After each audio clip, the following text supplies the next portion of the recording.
Damn it. Good job, good job. There we go. And, welcome to the Generation Gap Podcast. And for those that don't know, that's the sound of a Jameson bottle opening. And I'm Lunchbox. I'm Gleek. It's gonna be so bad. Oh, this is gonna be awesome. This is gonna be an awesome podcast. Damn it, son. Very easily careful if you fucking poured. See, I don't want to fucking spill it everywhere again. Yeah. We had a little bottle of Kraken that I had gotten, and fucking spilling it almost instantly. Yeah. Oh, well. Fucking most of it ended up in us anyways. Yeah. That's some pretty good shit, Kraken. Oh, yeah, it's not bad. Me personally, I like the flavor, the spiciness of Captain Morgan. You know, like spiced rum? Mm-hmm. Well, that was spiced rum, too. Well, yeah, but I'm saying I like the flavor of Captain Morgan. To me, it's got it's a little more flavorful, but the Kraken is really good. It had a little bit of a... I said it had a little bit of a vanilla hint near the end, but no. Fucking Christ. And we're highfalutin here. We're mixing with Cherry RC, you know. Yeah, so you can check out on our Twitter. Oh, yeah. What the hell, man? It's the South. Cherry C or Cherry C. Cherry C. That's fucking gangster as shit. Fuck, I can't talk. We haven't even started drinking that one. I think I might do a double shot for this one. A double? Yeah. Oh, god damn. It's gonna be so bad.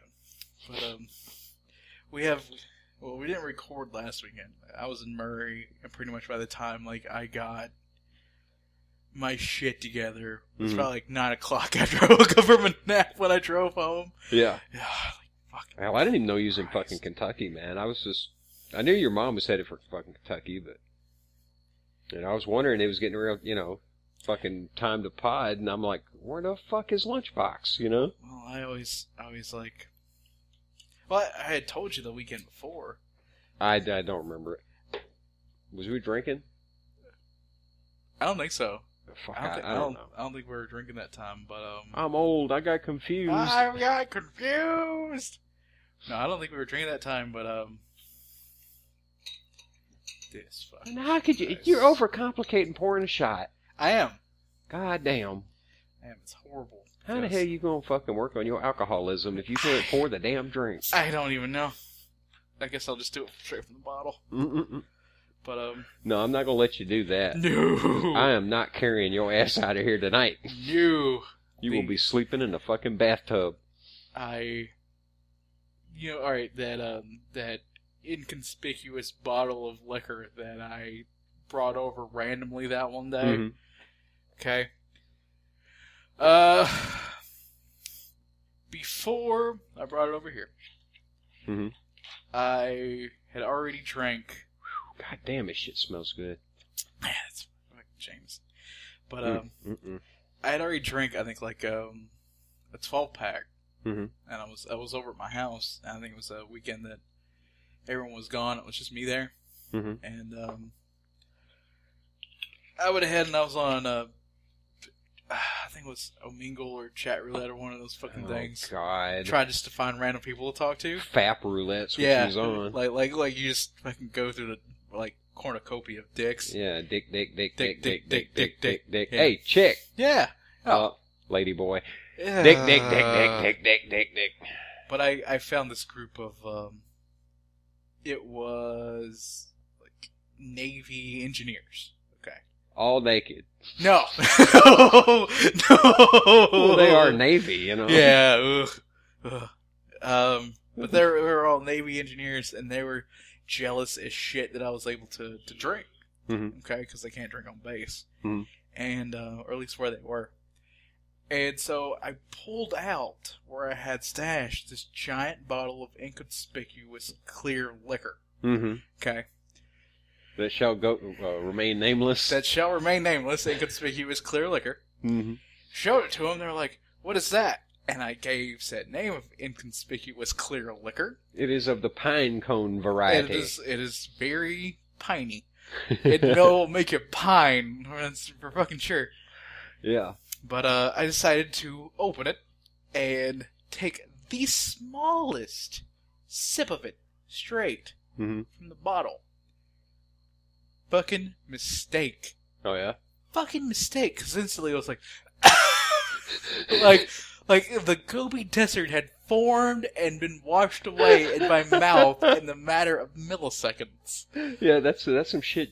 Don't you smoke a cigarette while you're drinking that shit. No, you'll catch yourself on fucking fire. Hell yeah, you will. Shit, but good example of it. I touched a lighter. I poured a little bit in a shot glass, touched a lighter to it, and it had a beautiful fucking clear blue flame. I mean, you could barely see that fucking flame, you know? Fucking Christ. As a matter of fact, I had to like double check, make sure I'd put it out. It's so fucking see-through because, you know, you can have a fucking alcohol fire and not even see it. Yeah. You know, if it's really pure. Yeah. Yeah. Fuck. You run a goddamn lawnmower in that shit. I think we're gonna be saving that for a further on episode. I think I've had a total of probably 4 to 8 shots out of it. Really? Yeah. Oh yeah. Well, there's still, like I said, that whole amount. It's where it's at now. So if you tip the bottle, lay it over, it's at the neck. You know what I mean? Like at the bottom of the neck. Yeah. Yeah. Holy fucking Christ! That goddamn rocket fuel. I was drinking like maybe 3 shots a week. I'd take a few shots, you know, like on one night, and I just quit. I was like, Jesus Christ, this shit fucking just jackhammers my ass, boy. You would end up, like, so quickly in an AA meeting, be like, I believe in a higher power, help me, Jesus, to get out from the party liquor. No. No. Well, I'm telling you, the 3 shots was like drinking a 6-pack. Yeah. Yeah. God, dude. Holy fucking shit. Oh, it's something. We need to get off of the liquor wagon as we're getting liquored. And, so we had a little bit of an adventure today. Yeah, kinda. Yeah. We had, our citywide yard sale. There wasn't shit at this time. The best thing I saw, the whole fucking thing, was a 30-06 rifle and a double barrel. Yeah. You know? And, a stack of comics. Oh, yeah. Oh, I forgot. And like, the handful of fucking P1 games. Oh, yeah, that was, like, Japanese horse shit. Mm-hmm. And then I found like one fucking Game Boy Advance game.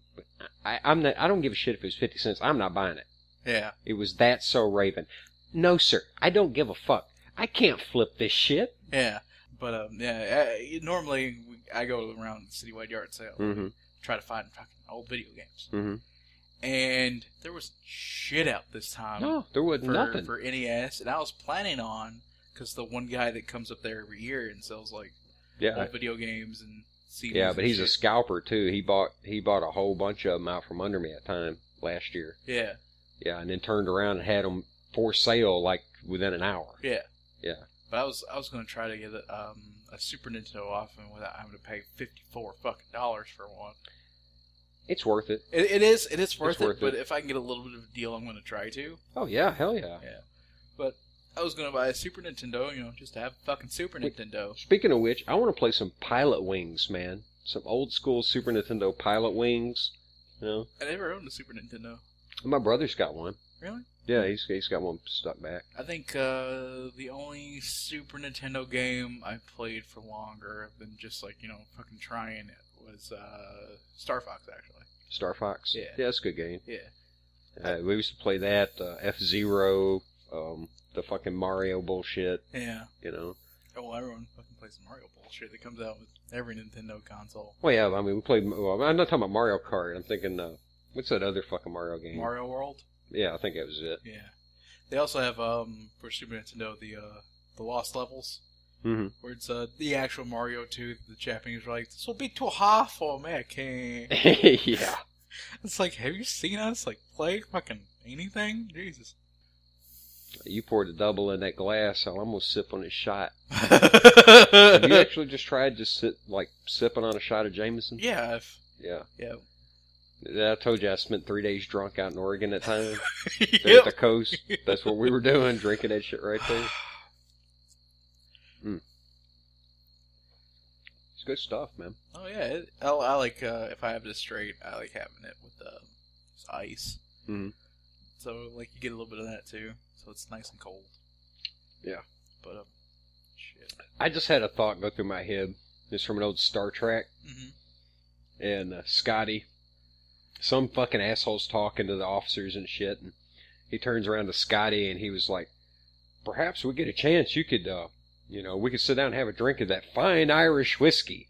And Scotty turns around with this disgusted look, and he's like, fine Irish whiskey indeed. Because he was Scottish, Yeah. Yeah. Ugh. I don't know why the fuck that just popped in my head. Random Star Trek moment, I'm watching a lot of Next Generation in the morning. Because that's on, like... I explained last time how much of a Trekkie my dad was, right? Mm-hmm. Okay. Well, every morning after I get out of my shower and I get ready for work, he's watching an episode of Next Generation. Oh, yeah. Yeah, every morning. So, he'd watch them over and over and over and over. It doesn't matter if he's seen the same episode a billion times. He has. He's seen every fucking episode ever made, man. Yeah. Including the cartoons. Yeah. That's something I ought to tell. That's a story I ought to tell sometime of how I kind of met y'all the first time. Yeah. At least your old man was through eBay. Go ahead and tell it before we get into our being angry. Oh, yeah. I don't... I gotta save that. I gotta be a little bit more drunk to tell that story. Yeah, the first time I met his father, I was selling a bunch of fucking Star Trek books. I'd got like a whole collection of every fucking Star Trek cartoon novelization. Yeah. And they were fucking perfect. I read them, but I did it without breaking the spines, and I read every one of them. I saved them, put them on fucking eBay. Guy fucking like immediately fucking like bids on them. I mean, dude, it wasn't like 2 fucking hours. Bang. Fucking bought. Yeah. Holy shit. And I looked and I'm like, that's my fucking hometown.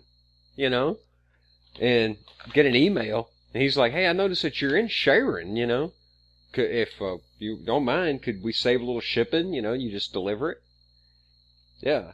And I remember he sent me the address, and I'm like, holy fuck, that's right across the street from my other buddy's house. Yeah. Yeah. Yeah, that's pretty much how I kind of got to know y'all originally. I got to at least know your old man at first, And I think, before we started hanging out over at, yeah, buddies over here. Yeah. They used to come over every now and then. My mom was out. I think you and your sister did a few times. Just talked to her while she was doing some of her glass engraving on the porch. Oh, yeah. And then... That's because we had talked to her over, across the street and shit. Yeah. Yeah. And then it was really when I started playing World of Warcraft over there that you and I really started to hang out. And then... Well, I remember the first time that me and you ever really talked. Okay? And it was thanks to the fucking song, oh God. Was it Walk the Dinosaur? No, not Walk the Dinosaur, no. I was showing, sort of friends, that it had come out pretty recent, or I just really noticed it. But was it the Ultimate Battle of Destiny or whatever the fuck they call it? The one where all the superheroes fight and ends up with yeah, good guys versus bad guys. Yeah, and then it ends up Mr. Rogers winning the entire thing. Yeah. Yeah. And the Ultimate Showdown of Ultimate Destiny. Yeah. Yeah. I was showing them, and I remember we was just blasting away on a fucking boombox. And I remember you and some of these high school punks, across the street over there, and y'all were giving us this look like, what the fuck are them old people fucking doing? Yeah. And then later, you had come over to say something I can't remember, and you were like, was you fucking listening to Ultimate Showdown? Yeah. Yeah, what the fuck, you actually had this kind of attitude like, you're too fucking old, man. Dude. Why would you be listening to that? I remember who I was hanging out with now. It was me, Chris Boomhauer, and I think it was Matt at the time. We were all hanging out. Yeah, it was just a bunch of fucking teenage punks. That's the way I looked at it. Pretty much. Like, look at these fucking test tube babies. And then you're like, the fat one's not bad. Yeah. Holy shit. I think it was the next day we got fucking hammered together, remember? What? No. And it was like the next time I fucking met you. It wasn't getting hammered that we did. Yeah. Yeah. It wasn't He got enlightened. Yeah. Let's put it that way. Yeah. And that's when you told me about MC Chris was like MCP Pants from, Yeah. the Aqua Teen Hunger Force, and I was like, that guy's an actual rapper, and like I got hardcore into MC Chris for quite a little bit. Yeah, but it was just weird though. I mean, here it is, my ass. I'm goddamn near 40, and I don't know what the fuck it is. You've been a young person, an older person, that actually kind of, I don't know, we fucking clicked as friends. Yeah. It was almost like fucking immediately. Yeah. Dude, we talked, we even like fucking debated about Star Trek. Mm. The new movie that came out in 2009. Oh, I was like, God. Yeah. The year right before I graduated. That movie's fucking god awful. But we didn't start hanging out over here until I was 19. I guess somewhere. Yeah, I think I was 19 when I first started hanging out Like I over said, here. I'm old. I forget things. Yeah. So, God. Wait, I know you was going to say something earlier, and hell, I can't remember, but I just had another thing you was talking about Star Trek pop in my head. Uh-huh. The other day, it was a fucking pure nerd moment. Mm-hmm. Okay? On the ISS station, there's this picture that shows like this Italian astronaut, this woman, and she's looking out of the cupola, and you can see the SpaceX Dragon capsule coming to resupply them. All right?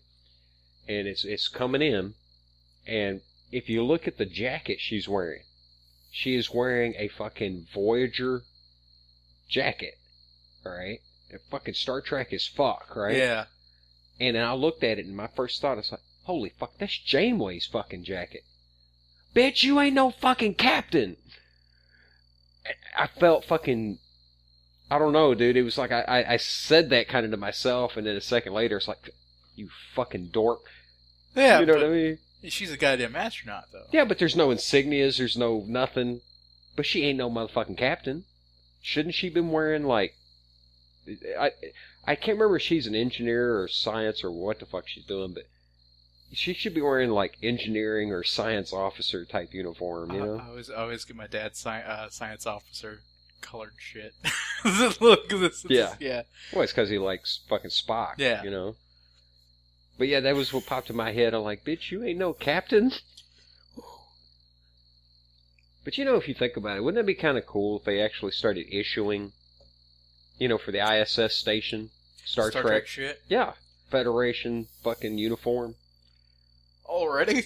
No, I mean, wouldn't it be nice if they did, though? Just be like, well, I don't see so much as the government doing it as so much as well, what if Roddenberry's like foundation or something like that. If they were willing to sciences. pay for the uniforms, yeah, they just like go ahead and be like, here's a gift from Roddenberry's foundation. Well, this woman supposedly took this jacket herself, like up with her, to be her jacket, what she's wearing.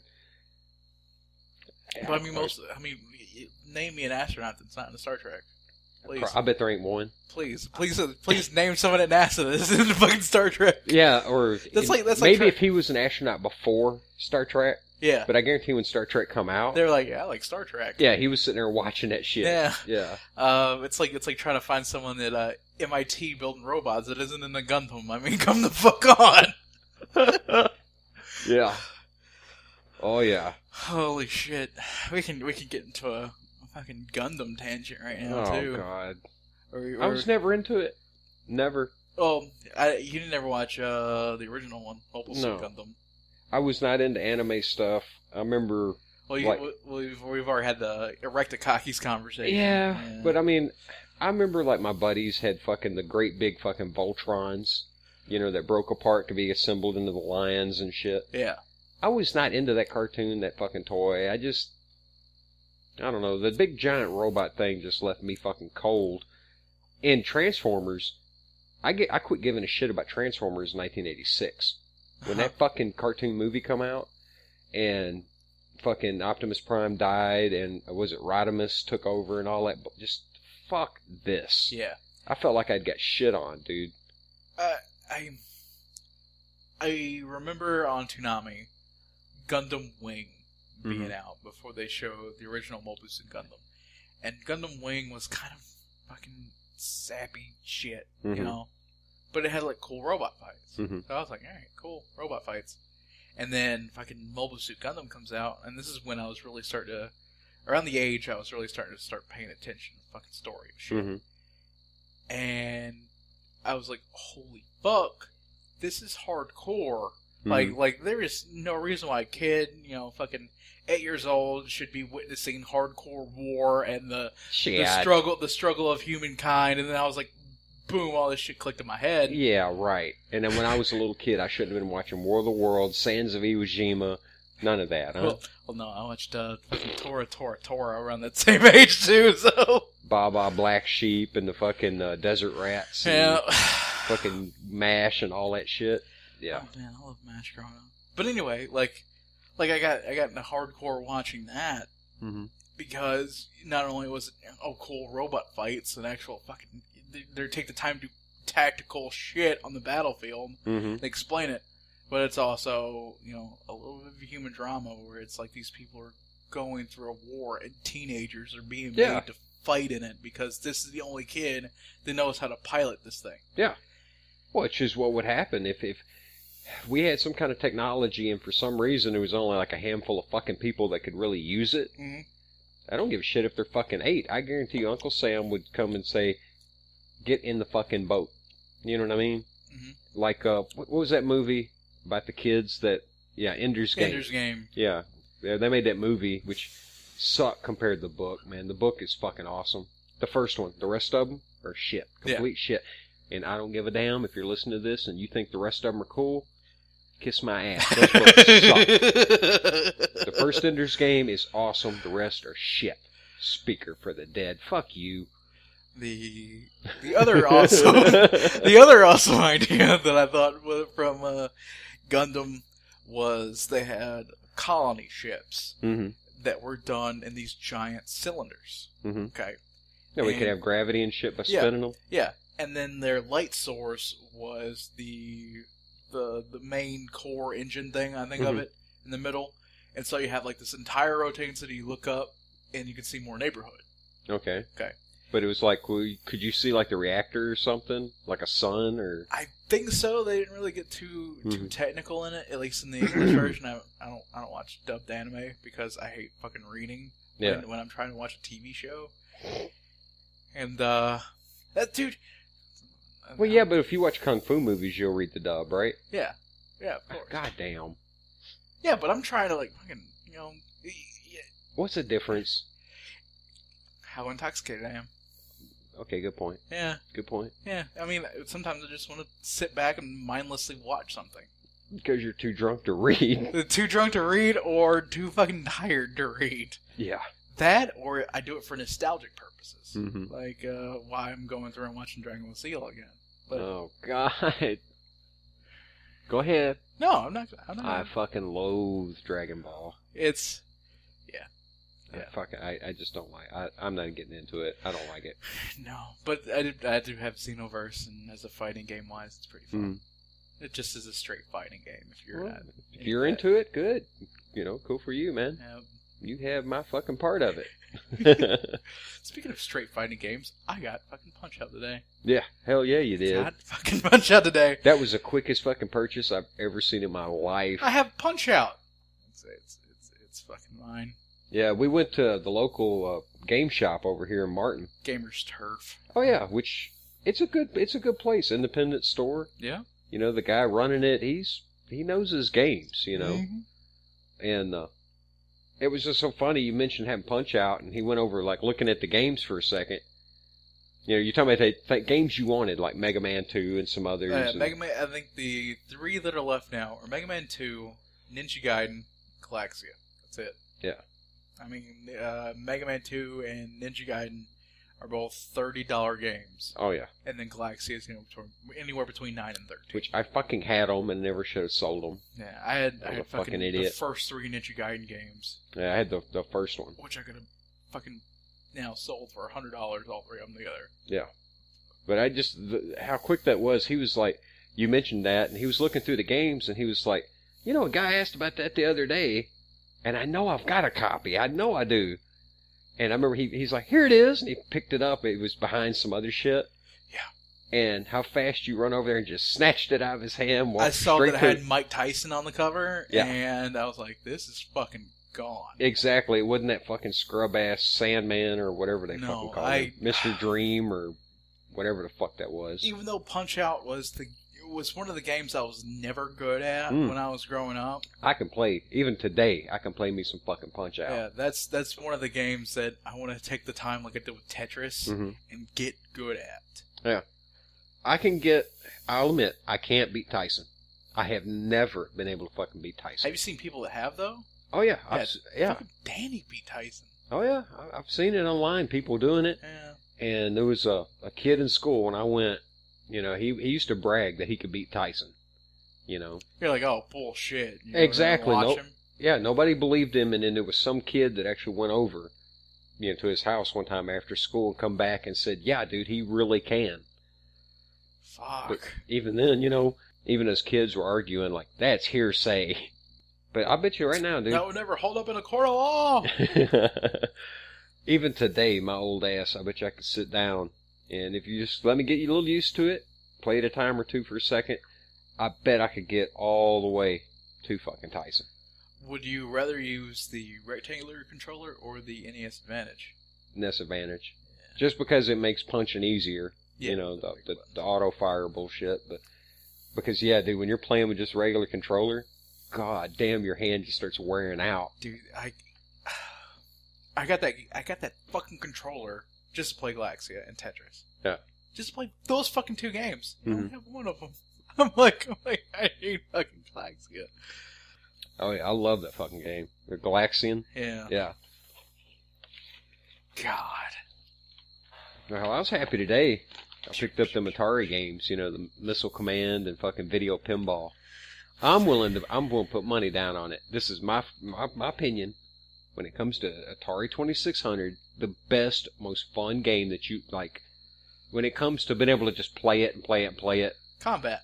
Oh, fuck. Yes, combat is fun if you're playing against somebody, friend. Yeah. But anyway, Video Pinball, dude. I fucking love Video Pinball. I fucking love it. More than the bowling game? Bowling's awesome. Well, you find that sweet spot, then you just hit the same button over and over again. Yeah. Well, I say the same button, the only button over and over again.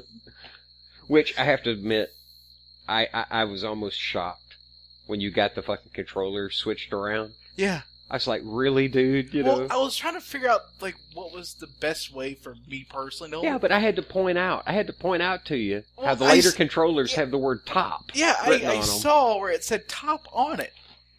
And I was still going to, reverse the way that I played because I wanted to turn it. I'm left-handed. Well, okay? Yeah. I wanted to play it, what was more comfortable for me. You could switch a controller. If you was to open it up and flip the board around, you could make a left-handed controller. But the button would be, backward. You know what I mean? Think about it. Where it's up here in the front, you could flip it around, but the button would be on the rear of the right-hand side. See, that's fine with me. Yeah. You could do it if you took that board and swapped it around. Because, for me to do this, it's fucking weird. Yeah. Maybe I ought to do that. I've got, goddamn, how many do I got? 20 fucking controllers over here? Yeah. And see if you can make a left-handed Atari controller. I'm pretty sure you can, because it's I want to say there's 2 or 4 screws that hold that board in. Yeah. Yeah, it's real simple. But I think that's why with some video games I have an advantage in being a lefty for just being more dexterous or dexterous. It's fine. Just keep talking. Whatever. Dexterous with my left hand, and most of the action is on that side for some games. Yeah. Which we ought to take a picture of that controller. I've got my Atari controller stripped down, and it looks goofy as fuck, but it's what we always used to do. You can get a lot better fucking action out of that controller if you take that goddamn rubber cover off. Yeah. Pull it off, and we found it works really good. Get you a big old Super Ball, drill a hole in that motherfucker, and put it on top of that fucking white stick. And it works. It works. Yeah. So much better versus the hard... was that other controller that I was using was almost a brand new one. Yeah, oh yeah, they're brand new. There's less than 10 hours on that one. And so it wasn't broke in all that well. Oh hell no. No, and so it's stiff as shit. Yeah, that was a fucking major problem back then. And then going from playing with that stiff as shit controller to just the one that like fucking clicked into place. Yeah, like I said, I ought to take a picture of that and put it up maybe with this episode or something. Yeah, I think so. The rubber off, I guess, in most situations, always feels a lot better than with the rubber on. A lot more play action. A lot more play action, and you can feel it click. Exactly. It's all about finding that click. Yeah, all about finding the click. Sometimes. But you can get a lot better. You can get a lot better action on your joystick when you put a ball on it. Make it circular motion. You gotta press that button. Pressing buttons just right. Yeah, I think you can press the button wrong and still end up being pretty good. Yeah, I remember being 15 and trying to find the button. Jesus Christ. Sometimes those controllers are complicated. I poked that heifer boy from butthole to fucking belly button. You know what I mean? It's around here somewhere. Just gotta put down the glass at that moment. No, I'm gonna be honest. I knew where it was. I knew exactly where it was. And she found out. The liquor is starting to talk, I believe, just a tad. Oh, the liquor is singing. I am humming, boy. We were so happy to come and start podcasting earlier. We were fucking singing. Oh yeah. Walking back with a fucking Cokes, you know. Fucking singing liquor fucking and whores, yeah. Which not yet. No. I'm not near as That is a fucking good fucking booze, man. It is. I bet you could fucking blow fucking fireballs with it. I mean, it's only 80 proof, but it feels like you could fucking pull a Gene Simmons and just fucking blow fire. That's the thing that I've noticed about not only the Irish whiskey, but also Murphy's. Murphy's isn't a very high alcohol content. Murphy's would be fun to combine with that. Like, pour that in Murphy's? I'm thinking about, like, drinking, you know, just sipping on a Oh, shot. yeah, I've chase done it that. with some Murphy's. Yeah. I've done that with that on ice and then drinking Murphy's with it. Like, you let the Murphy sit out for 5 minutes before you open it. I wonder, man. I wonder what a Boilermaker made with it would be like. You take a shot, you know what I mean, and drop it in a fucking glass of beer. I told you about the mixed drink that I came up with using Jameson, the Angry Irish Arnold Palmer. Oh my god! Where you take the Monster tea and lemonade, and then you pour indiscriminate amount of Jameson into it. Just call it the drunken Irish dad. Oh, you're about ready to fight somebody. It will make you fucking angry. Like one time, right during my working third shift days, and I would come home and like I explained I think before, my Monday morning at 7:30 was like my Friday night at 7:30 p.m. Gotcha. Okay. So I came home one day and I had bought a couple of these drinks and I got a styrofoam cup with ice. Okay. So I poured the lemonade and an indiscriminate amount of Jameson here and started playing fucking World of Warcraft. Oh, Lord. So... Gotta have some Raiden fuel, huh? I was belligerent and angry. You was an angry panda, wasn't you? I was the maddest panda there had ever been. And Azeroth, there was just like, and so the panda priest came down from the mountains, spitting a drunken rage. And smiting all his foes. And smiting every boar that there ever was in the mighty forests. The only thing that made that even better is the fucking servers is shut down. Oh, on a Tuesday? Oh, that would have sucked ass if I would have come home to that. You drunk as fuck screaming, fucking get the server up! Dude, God damn it! World of Warcraft has caused me to call up Charter and cuss them out more than any other game ever fucking has. fuck. Dude, well, that too, and Charter has shitty customer service. Mm-hmm. Like, fucking everything that is a provider Mm-hmm. has shitty customer service. Verizon has shitty customer service, which I'm getting back at Verizon, so they could eat a dick. Charter has shitty customer service for the most part. I heard Comcast is the fucking just the worst. I think it was Verizon that my buddy out in Oregon, he threatened to tear that fucking store apart. Yeah. They were trying to fuck him on a phone. And, dude, he honest to God, he put his foot down. He's like, no, you're not fucking me. I'm getting what the fuck I was promised in that fucking contract. Yeah. And they were That's like, well, you know, XYZ, we can't do this, we can't do that. And he's like, you know what? I'm going to tear this fucking store physically the fuck apart. He's like, you have fucked me out of XYZ amount of money. I'm going to cause that much damage. Yeah. And then we'll call the law on you. He said, well, that won't change the fact that I have fucking busted up $600 or more worth of shit. Yeah. Yeah. Dude. And he was serious, dude.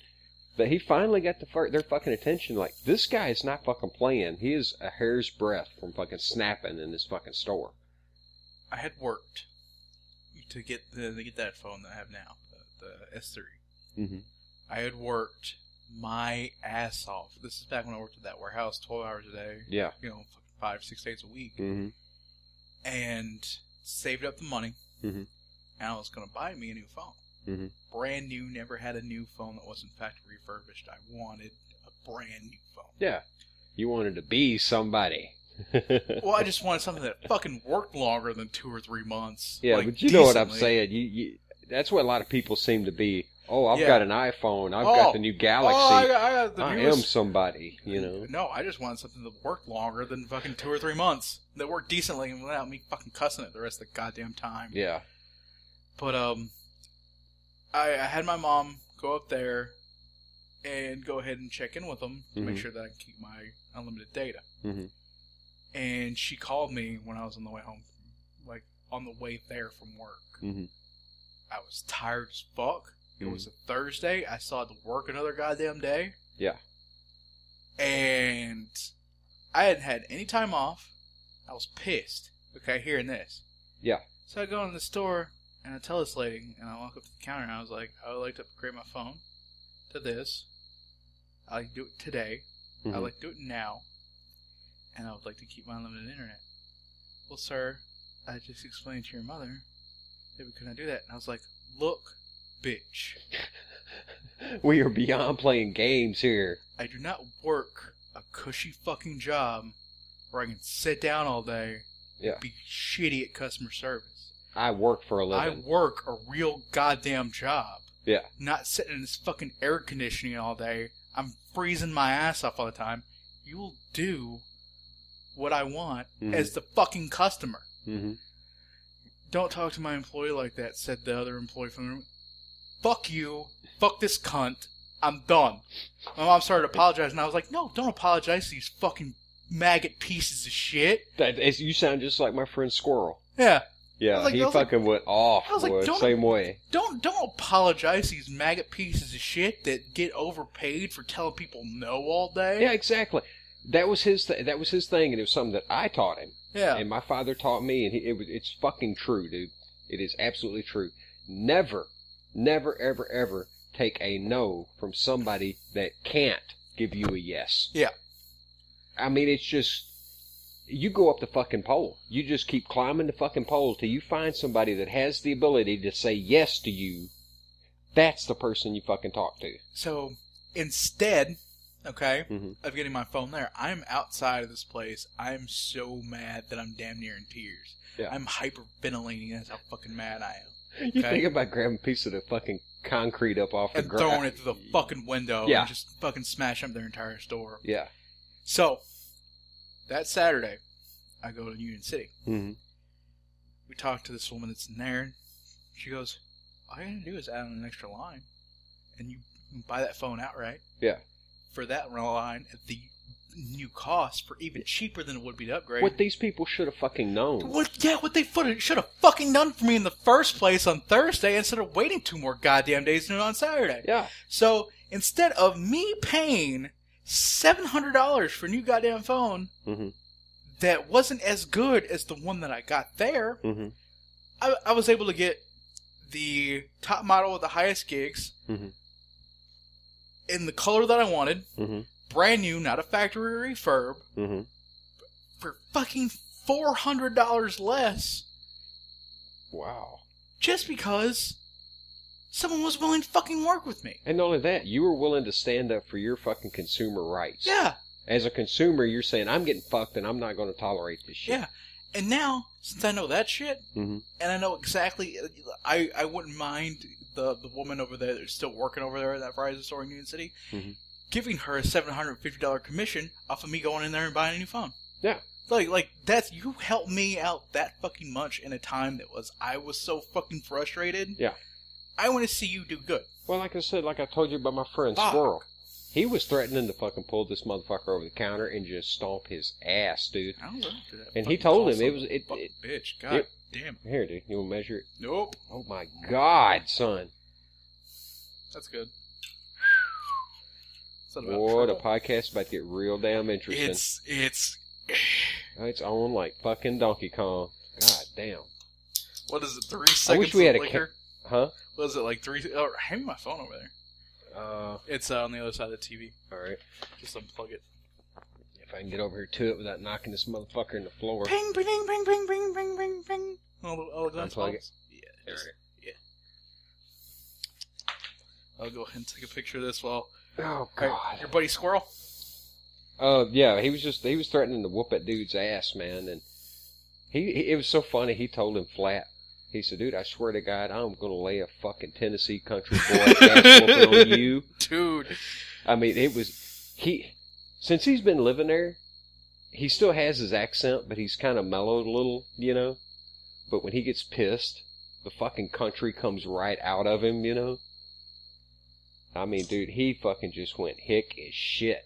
Dude, I cannot believe to this day how fucking hard I exploded on that woman. But then again, like, she fucking deserves it. Oh, you damn right. Like, I will never go into that store fucking again. I haven't looked at that store the same way. I will not go into that fucking place. Ever. Well, God, it's not even changing color that much. fucking sounds like you're pissing in it. Jesus. Dude, I'm going to be pissing in my yard later.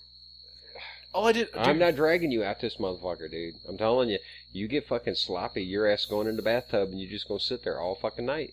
Dude, you won't be the first fucking person I fucking bedded down in the bathtub.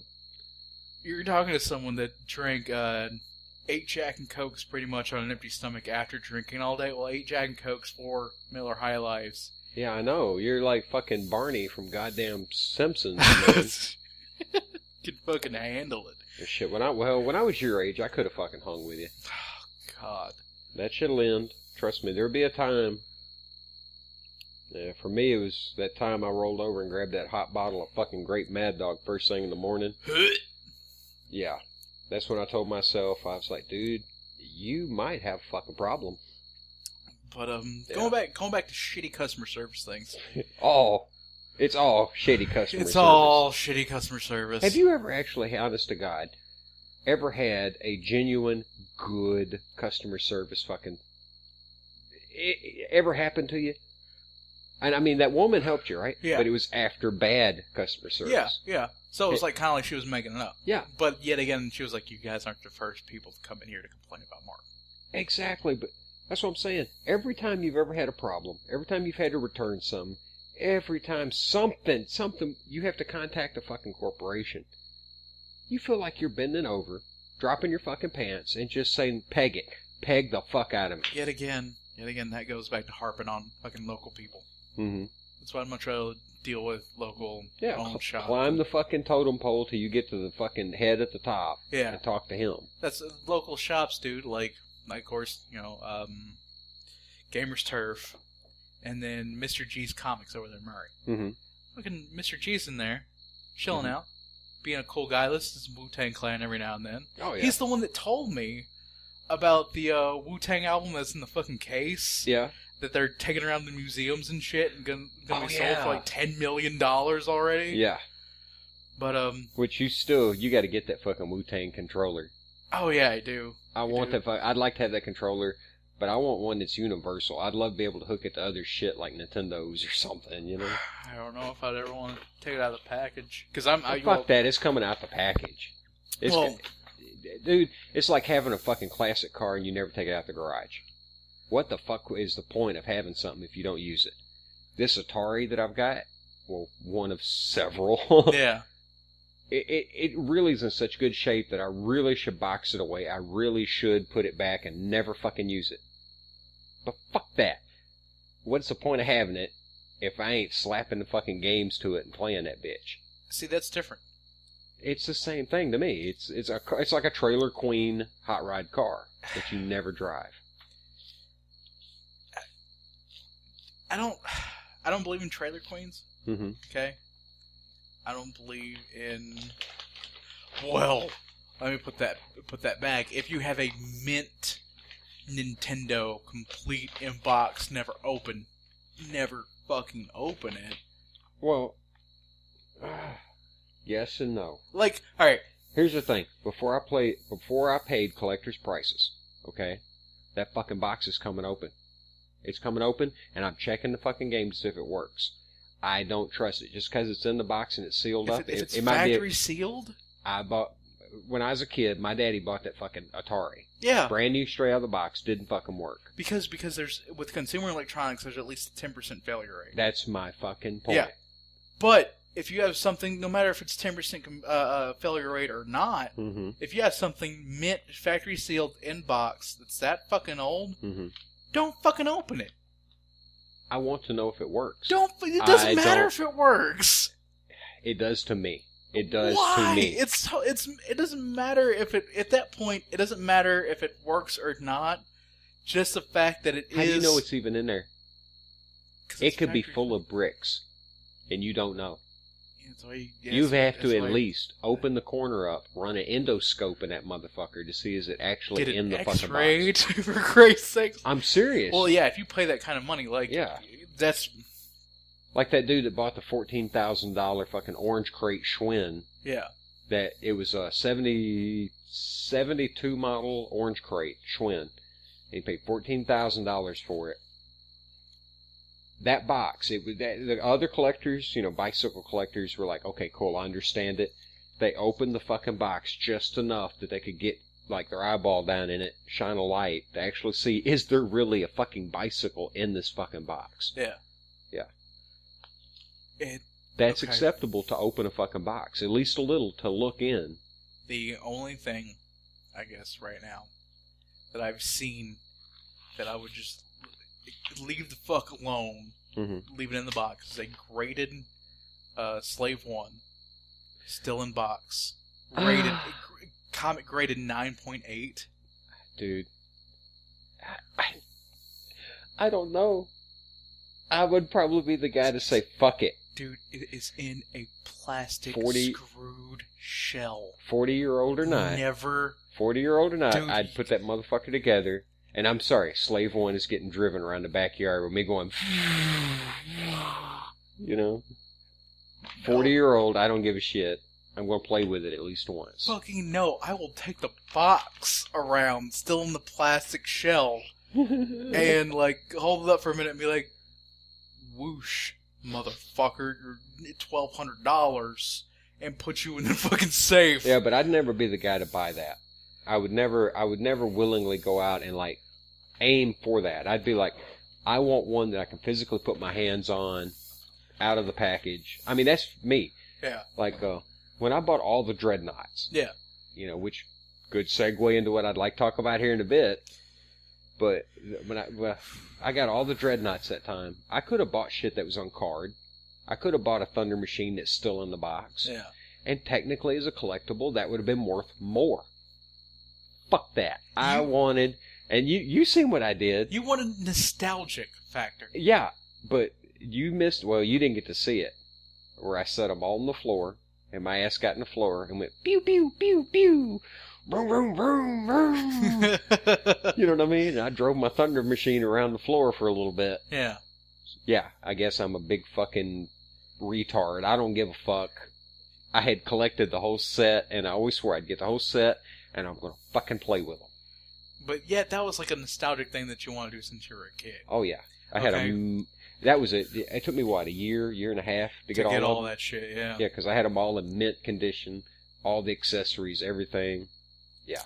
I, on the other hand, look solely at it from a collector standpoint. Mm-hmm.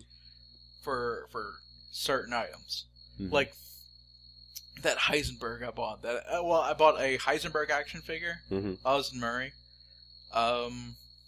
Which I joke around my dad all the time. I'm like, I bought Dad action figure, ha! Yeah, Mr. White. Yep. Oh, yeah. And then I got an exclusive Venom, pop vinyl figure mm-hmm. for like fucking $10 cheaper than what the eBay price was. Which I still need to wear that fucking Carnage shirt I got. Yeah.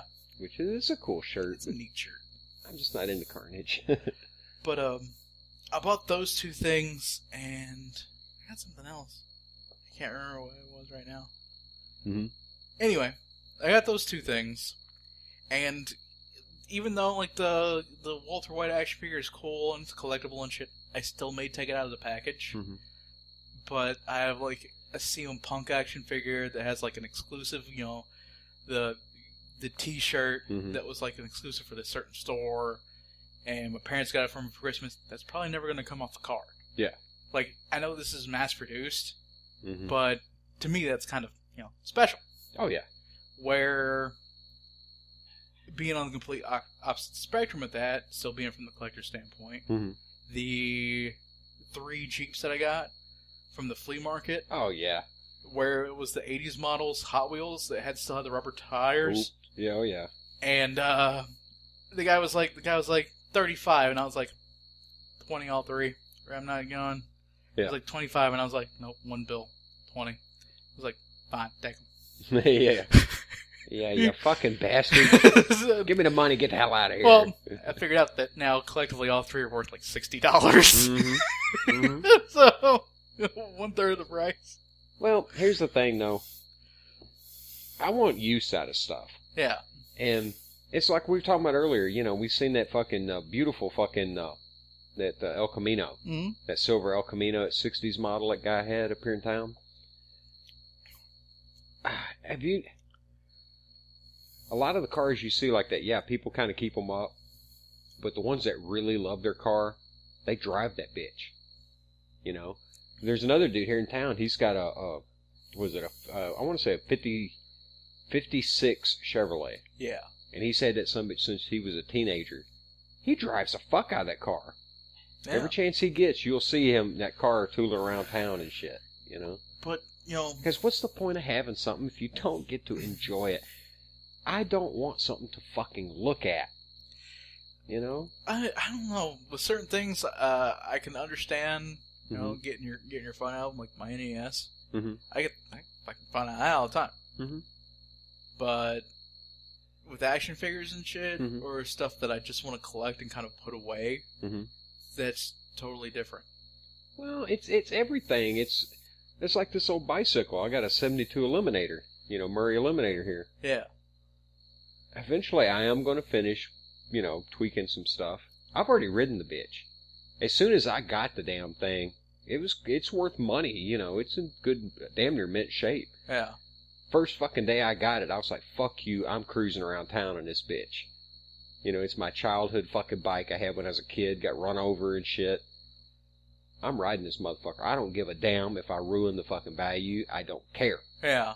Because that was something that you wanted to do. Like, it was something I swore I would fucking replace it. It's like when you asked me what NES that I wanted when you mm-hmm. gave me mine, I was like the one without the door. Because that was what I had when I was a kid. Yeah, I was like, what the fuck? You want the one without the door? Yeah, because I never had a door on my NES when I was a kid. I didn't know they fucking had doors when I was a kid. I just thought it was like, oh, you just pop it in this hole and there you go. Yeah. And then I saw one with a door. I think it was like years after I played mine. I was like, mm-hmm. oh, fuck, mine never had that. Well, another good example of shit I got here. I got this 1958 Crosman 140. Yeah. This gun it's not super valuable or no bullshit, but it's a nice gun. And some people would say, hey man, you put it up for looking, you know what I mean? It's a classic gun. No, fuck you. I rebuilt that motherfucker. And I can drive fucking tacks with this fucking gun. Because I'm not going to have it if I can't use it. Yeah. Yeah. But, yet again, that's different. Mm-hmm. That's something that actually has a practical use. Something that's used for something else. A slave one has a practical use. You know what it's box. called? It's called pew pew pew, fly it around the fucking room because you're a big fucking dork. It's a slave one in box, in plastic shell, 9.8 graded. No, that's for rubbing your dick on when nobody's around. On the plastic shell on the outside, you don't dare touch that fucking plastic with your bare hands. You give up that's fucking money for a piece of plastic? Yeah, no, that's going to the fucking closet. That's never going to be seen by anybody. You're not even going to look at it again. Yeah, I don't know. I've just got a different fucking outlook on that. I mean, I understand shit like it always kills me. Like see things in museums. You know, they lock away these fucking airplanes and classic shit. And I think a lot of these airplanes need to be brought out and flown. At least every few years, bring it to an air show, you fly it, you know. Wouldn't you love to see the original Wright Brothers airplane? Not a repro. For them to pull the original Wright Brothers plane out, take that motherfucker to Kitty Hawk. And like, on one, you know, the next time they have a big anniversary of the first flight, fly the original fucking Wright Flyer. I wish the listeners could see the look of horror. I don't give a fuck. What's the point of having it if you don't use the motherfucker? That's a piece of fucking history. Of course, the same argument, I'd be like, well, fucking them goddamn Apollo moonlanders, why in the fuck aren't we using them now? Which we should be doing with the shuttles. The fucking shuttles should have been run. If we're using B-52s 50 years after the fact, 50 years plus, we ought to still be flying them fucking shuttles. Thanks, Obama. Fucking bastard. let's take out, okay? Mm-hmm. Let's take out a piece of aviation, American, human history that is over 100-something years old. And if we wreck it, it's totally in line with what it stood for. It's not anymore. It's fucking a piece of Americana. That's my point. It's like going up and hitting the Liberty Bell with a goddamn hammer. Shouldn't the Liberty Bell should be rung? Not in the state that it's in currently. You have to preserve certain things. No.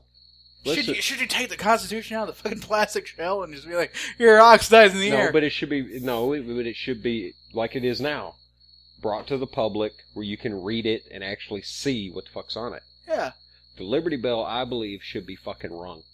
And if it's just a gentle ringing, do you know what I'm talking about? Just because of what it is. If you was they repaired it. Okay, they rung her till she cracked, and then they repaired it. Okay? They also cut souvenir pieces off of it. And there was medallions made for that. Yeah. When they took her around in the past on trains, the guys that guarded her wore medallions made from pieces of the Liberty Bell. But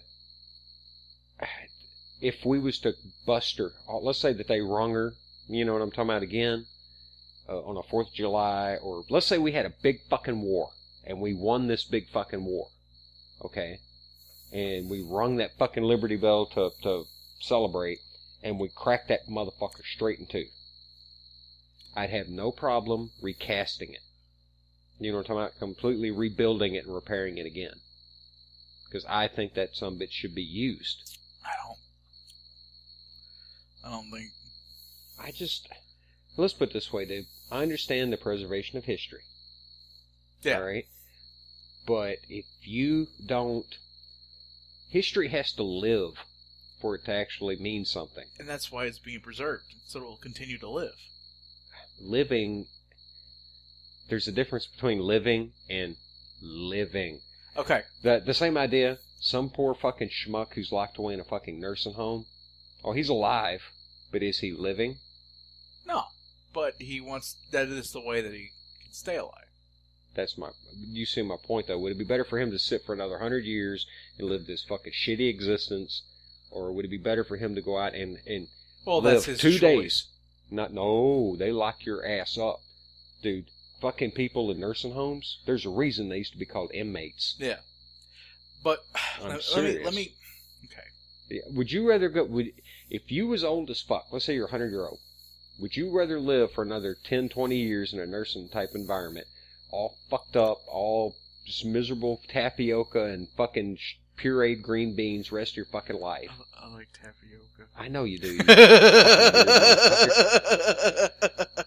My point being, would you rather live that environment, or would you rather just say, hey, do what you want, you get the next 3 days of your life, it could be whatever the fuck you want it to be. It really depends on what the You would live more than them 3 days than you would in the 20 years of sitting there. It really depends on the situation that I was in, though. Mm-hmm. For me to really answer that truthfully. Oh, yeah. But you see my point. Yeah, I see your point, but, you know, I would rather see, like, the right flyer. I would rather see the right flyer took out and fucking smashed and rebuilt time and time again instead of just sitting there moldering. You know? Well, would you like to see... Would everyone like to see it throughout? Would you like to show this? I don't give a fuck what other people... I'm talking about me, man. I'm the most important thing in the fucking world. You gotta understand. This ass of mine is the most important piece of real estate in existence. And it's not a case of being selfish. I'm a fucking realist. I live in this body. I don't even know if you motherfuckers exist once you leave the room. Do you know what I'm talking about? Yeah. Like, you might be a figment of my fucking imagination. But the thing about this is... I want to keep driving home this point. It's a fucking piece of history. It has to be preserved for everyone that's fucking American. God damn. Come on, Indiana Jones. I know it belongs in a museum, yes. You're talking to the kid that when he, super young, wanted to be an archaeologist. Yes. That was my fucking dream. Would you want him to use the staff of Tinoch or whoever the fuck? Yeah. Conjure up. Hey, Indy had no problem in using that fucking piece on the staff. Because he was finding the Ark of the Covenant. God damn it, he was looking for something even bigger. If you just go out and crash the fucking so wait a minute. So Wright what you're Brothers planned in Kitty Hawk, that doesn't achieve many things except for crashing that. So what you would have been Indy. Close your eyes, don't look. You know what I mean? It belongs in a museum. Yeah. And I'd have been the crazy bastard going, what's in that fucking box? Yeah, you would have been the Nazi that died right I'm not a Nazi, but I'd have been the asshole saying, open the fucking box. You would have had your face melted, and I would have been like, fine with that annoying chick tied to the back of me. God, yeah. Some little Asian kid following me around everywhere. We are going to die, extreme frowny face. Oh, well, that was convoluted. Okay. I've been wanting to bring this up. Different subject. I kind of touched on it earlier when I talked about the dreadnoughts. Okay. I posted a picture of this on Twitter because, goddamn, this irked the fuck out of me. The other day, I got to fucking sit and watch like a almost 5 minute long gameplay trailer for the new Mad Max game. And I'd like to preface it by saying, oh, it's badass, but I'd like to say, I'm not going to buy no fucking P4. I can't afford that shit. I'll pick it up in fucking 5-10 years at a yard sale. I don't care. I'll buy one, and you can pay for whatever. Yeah, you can do that. Because I'm happy with finding it in 5-10 years from now. Because I kind of want a P4. I know. That's just me. Let me stop mumbling and you continue your story. That would help. Yeah. Oh, yeah. These are some things that I want, and Satan or Santa, whoever answers these wishes, please bring them to me. Well, anyway, back to this. I'm watching this fucking gameplay trailer, and I have to admit, the fucking graphics are fucking badass. Okay? The gameplay looks fun as well. It looks fun. It looks fucking great. I have one major motherfucking problem with this goddamn trailer. Okay? It shows Max go up to a fucking corpse, rotting apart. You can see its skeleton. Its fucking whole chest cavity is collapsed. This is a fucking putrid goddamn chunk of meat. He bends down, scoops something up out of its fucking gut cavity, picks it up, and eats whatever the fuck it was. Now, I've seen reference to people saying, oh, he was picking the maggots off the fucking corpse because Max is so hardcore to survive that he's going to eat maggots. Yeah. Alright, yeah, I understand what they're saying. What I've seen in that fucking thing was he reaches down and fed off a fucking corpse. Okay? Now, whether it's cannibalism or he's eating these fucking maggots, my major fucking problem is that Max the fucking character, and I have made a goddamn study. It's my favorite fucking movie of all times. I have had a hard-on for this fucking series for years. For fucking years. 30 years more. Yeah. Alright? I mean, I remember when Road Warrior came out, its first fucking showing ever on fucking HBO. I can remember it. It was like fucking 82 or some shit. Alright? No. No. Hell no. Okay? Max is a smart fucking guy. Yeah. Okay? One, he's not eating fucking corpse. He is above this shit. He is completely above this shit. I don't think he was eating the corpse. Okay. From what I saw. Now, if he's supposed to be eating the fucking maggots, Max is a smart fucking guy. Alright? And this is going to gross people out. But come on, let's be fucking serious. Let's be fucking serious about this shit. One, if you have to eat a fucking maggot to survive. Hold on a second. Before we go into this, Oh. let me just say that this is probably the grossest cooking lesson you'll probably ever have. Oh yeah, you're about to get a really fucking disgusting Julia Childs moment here. Let's say that you have to eat a fucking maggot.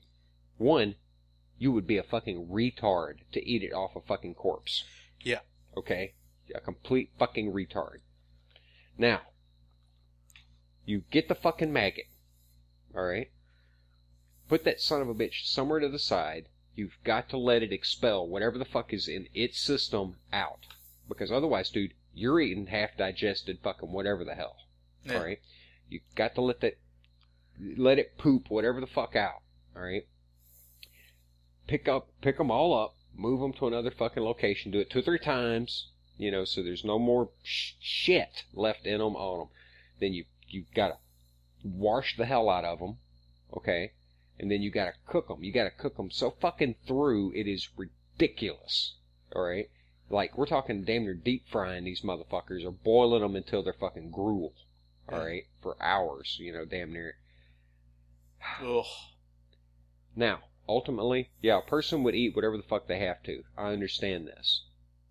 Do you have any fucking idea how many fucking bugs it would take to survive?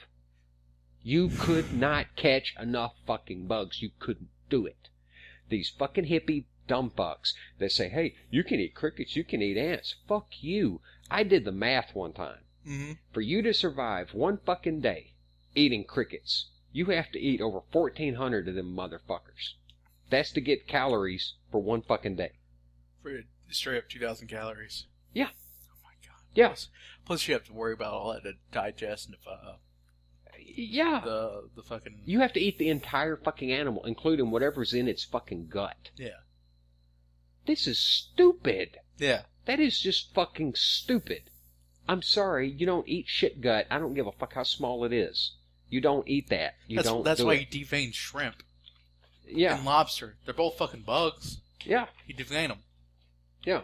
You get the shit fucking tube out, and then you fucking eat it. Yeah, but imagine if you had to eat fucking like grubs, or, you know, you're wandering around the fucking wilderness digging this shit up.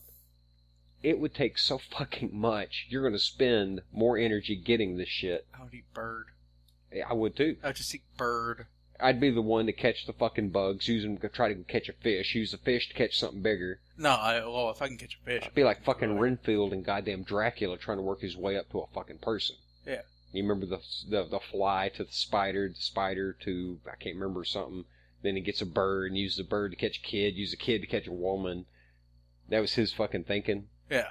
Yeah, same fucking mentality. But I would just fish. But yeah, get good worms. Yeah. And fish. Yeah. Well, back to that fucking game trailer, man. Explosions. I fucking raged. It fucking bugged the fuck out of me. I was like, whoever's making this goddamn movie and this fucking game, they do not understand the character of Max. But the guy that wrote the original trilogy is also writing the movie and the game. I'm sorry. He has fucking went full George Lucas. He has went full George Lucas. Now... No. We cannot mention the name of the one that shall not be named. I know. He's the fucking Voldemort. I know. But what I'm getting at, I think this motherfucker has went full Lucas. I have seen the fucking movie trailer shit. I've been following this shit for years on the internet. This movie's gonna fucking suck, dude. It's gonna fucking suck, and it's gonna suck hardcore. It's gonna be fucking Jar Jar Abrams Star Trek. Bringing that shit in the beginning full circle. God fucking damn. And yes, I'm gonna go fucking watch it. I'm gonna watch it on the fucking day it opens. Fuck. I'm gonna get thrown out of that goddamn theater. I fucking know it. And nobody will understand my fucking rage. They won't understand it.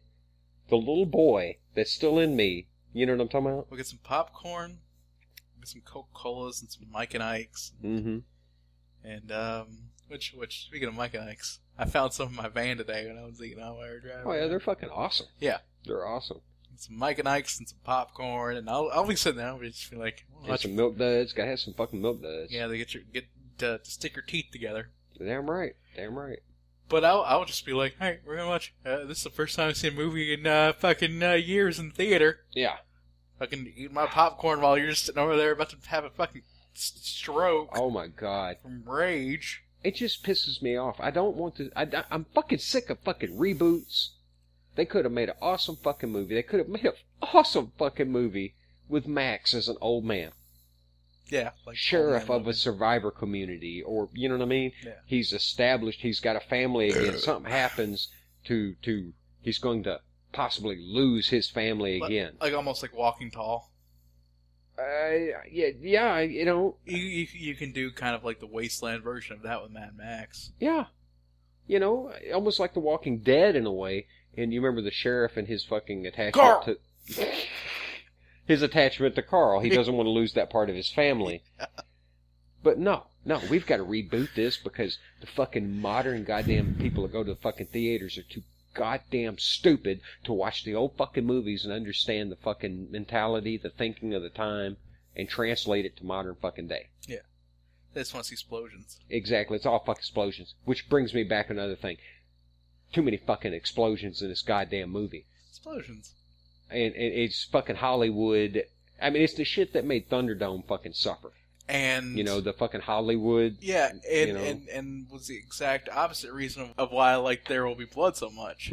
Because it used, like, a legitimate explosion to deal with that oil rig fire. Exactly. Why the hell can't we have a little realism, man? Come on. Yeah, I mean, it's just a post-apocalyptic wasteland movie. I mean, who needs fucking realism and shit? Fuck you. It was very realistic. Oh, yeah. When you look at it right. This is called sarcasm. Oh, you know I fucking get way the hell been out of shape over them fucking movies, dude. How many fucking people do you know that have actually read every fucking novelization? No. I dare you to try to find a copy of the fucking Road Warrior novelization nowadays without paying like $100 fucking bucks. I don't know anyone else. Why in the fuck did I ever get rid of that fucking book? I used to just all but goddamn beat off to that fucking thing, man. I am so oh my god. You know what I mean? I don't want to fucking make this a fucking piss and moan bitch fest, but when it's something that you actually enjoy and care about, deeply care about, that ends up getting shit on, something that affected like a ton of your life. Oh, it was more than fucking influential, dude. It fucking woke me up. That fucking movie is solely responsible for me waking the fuck up to the reality of the world we lived in. Mm-hmm. You know? And how quickly it can go. How quickly it can disappear. How beautiful it is. Yeah. How beautiful love and family and how important, you know? And just, I don't even know how to fucking explain it. Of how important life itself is. Like the gyro captain fighting the fucking dog. Alright, one over the snake. Yeah. And goddamn near getting ready to fight his ass over a fucking leftover can of dog food. That woke my ass up. I was like, you know, yeah, people would do that. Yeah. You know, think about it, this little 8-year-old boy, you know what I mean, watching that was a hell of a shock. You know, I had lived through the fucking gas crunch. I had seen people physically fist fight at the gas pumps. Yeah. You know? I don't know. Shut up, you old fucking geezer. No, not at all. Yeah. To me, that's what makes the show interesting. It just... I don't know. I want to go see this movie and enjoy it. Yeah. But once again, those movies that will not be fucking named ruined us on fucking film. Which woke us up. I'm not... We can't watch a fucking movie anymore. We cannot fucking sit and watch a fucking movie and truly enjoy it without tearing that sumbitch apart piece by piece. I can't fucking do it. I don't know if I've mentioned this before, but I figured I might as well, if I haven't, I might as well go ahead and just spill it. Mm-hmm. Okay. The Cine Theater mm-hmm. in Murray, Kentucky. Mm-hmm. I was with my dad and my buddy Jason. Mm-hmm. Okay. It was about a month after Attack of the Clones had came out. Mm-hmm. And I had watched the first episode 1 mm-hmm. about fucking 10 times, and not the first 3 or 4 times I didn't realize it was even Star Wars. Yeah. Okay. I haven't even seen that in theaters. Okay? Yeah. Went to go watch it. I was 11 years old. Mm-hmm. I was sitting almost dead in the middle, and then my dad was next to me, and my buddy Jason was on the other side of him. I remember watching this entire film, mm-hmm. being bored in the theater mm-hmm. at 11. Yeah. Okay. When there's all this special effects and action, yeah. and so much busyness on the screen. Shitty goddamn CGI. That fucking CGI stuck out, man. It was so fucking awful. And then when Amidala or Padme, I don't know. She's hot. I'll give her that. She's hot. Yeah, Natalie Portman. Okay, I don't know which one's which. I think it's Padme. Mm-hmm. I think Amidala's some other character. I don't fucking know. And Anakin hold the hands. She holds his creepy see-through robot hand when they get married at the end of that movie. Spoiler alert. Yeah, that fucking shit. I remember looking over at my dad, and for the first time in my life, I was like, the movie sucked. And it's like, I know. Mm-hmm. It did. Mm-hmm. And from then on, I've had to suffer their movies. That's my point. I went and watched the movies, and we're not going to get into it because but yet again, we promise. We've been saying this over and over and over, and we touch on Star Wars. We will. We promise someday to actually sit and give our fucking honest, go through it and give a fucking true review of each and every one of these fucking things. But I'm going to be honest, those fucking movies are traumatic. It is almost like watching a car wreck. How many times have we almost been yelling? Oh, not at each other, but to each other? Yeah. I wish to hell we could have recorded some of us discussing this shit before. Just from, like, how fucking angry we've been at this. Like, mm-hmm. like I know we're not going to talk about Star Wars, but we are going to talk about Reaction 2. Mm-hmm. Dude, like... I felt... I don't know. It took me... I was in a sense of shock when I saw the first one. It took me 5 fucking years at the release of Episode 3 to give a fuck enough about Star Wars again to even bother watching it. Yeah. And it wasn't any fucking better than the rest of them. Yeah. Like... Well, what sealed the fate for me. Motherfucker. Midichlorians. Dude, the fucking crowd. I ignored that part. Oh, I wanted to. I wanted to so bad. I had waited my whole fucking life. I had waited my whole fucking life.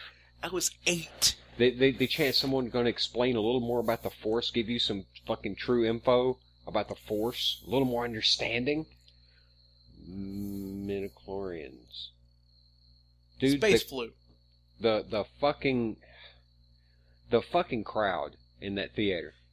I'm not fucking playing. I wish I could have recorded them. If I had known, I could go back in time and record this fucking reaction. The crowd had a universal...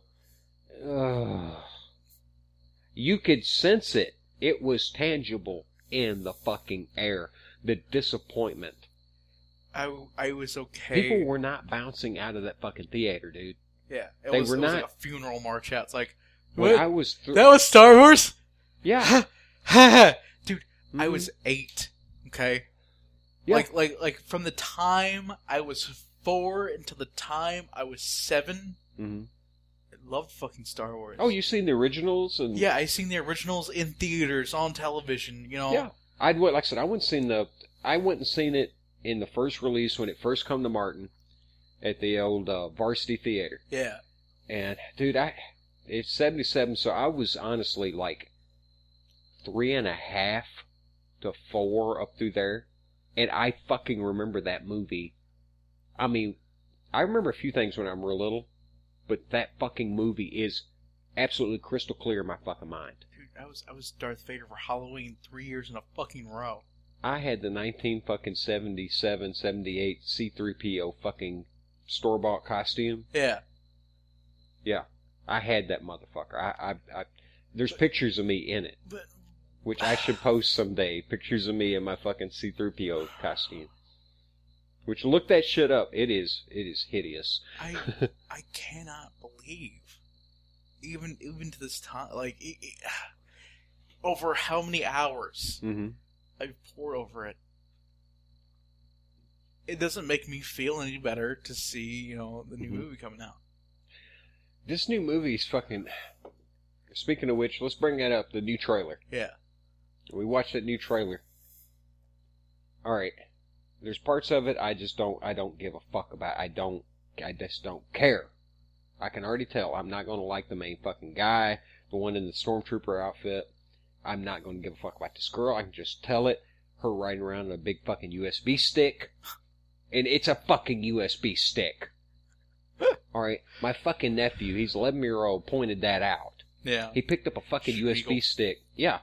He picked up a fucking USB stick after he saw the first trailer and made that noise. Like, fucking around with me. And I was like, you little bastard. Oh my god, that was a USB stick that heifer was riding on. This new fucking trailer. Alright?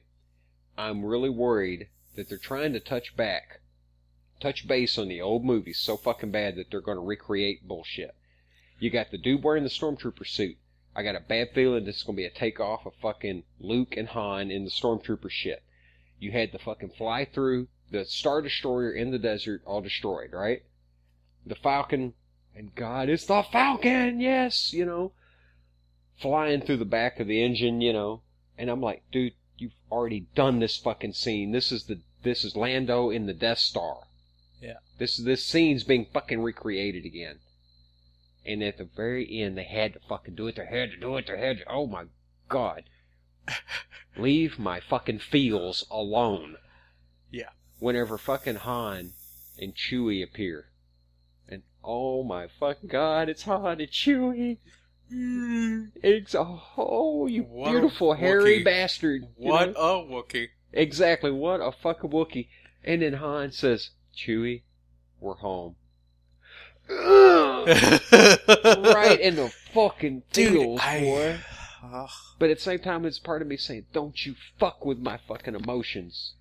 I am tired of being manipulated. Not only that, but for Star Wars being an homage to Star Wars. Fucking stop it. Make something new again. Yeah. That's what made Star Wars like fucking... Wasn't that part of the problem with Star Trek? This new fucking Star Trek where they brought fucking Spock in? Yeah. Yeah, stop being an homage to... Do something different. Yeah. Do something that'll, like, be creative. Yeah.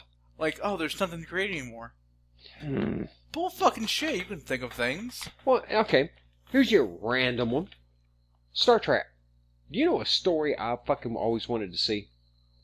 Do you remember the guy, I can't remember what position he was, but in Enterprise. He told about growing up that he lived on a freighter. You know, that's how he got used to being on a starship, that his family lived on this freighter. They were like space truckers. Yeah, the Asian guy. Was it Asian? I was thinking it was a black guy. I thought it was the Asian guy. I think it's the black guy. Anyway, whoever it was. I would love to see that story. I'd love to see a Star Trek Federation story.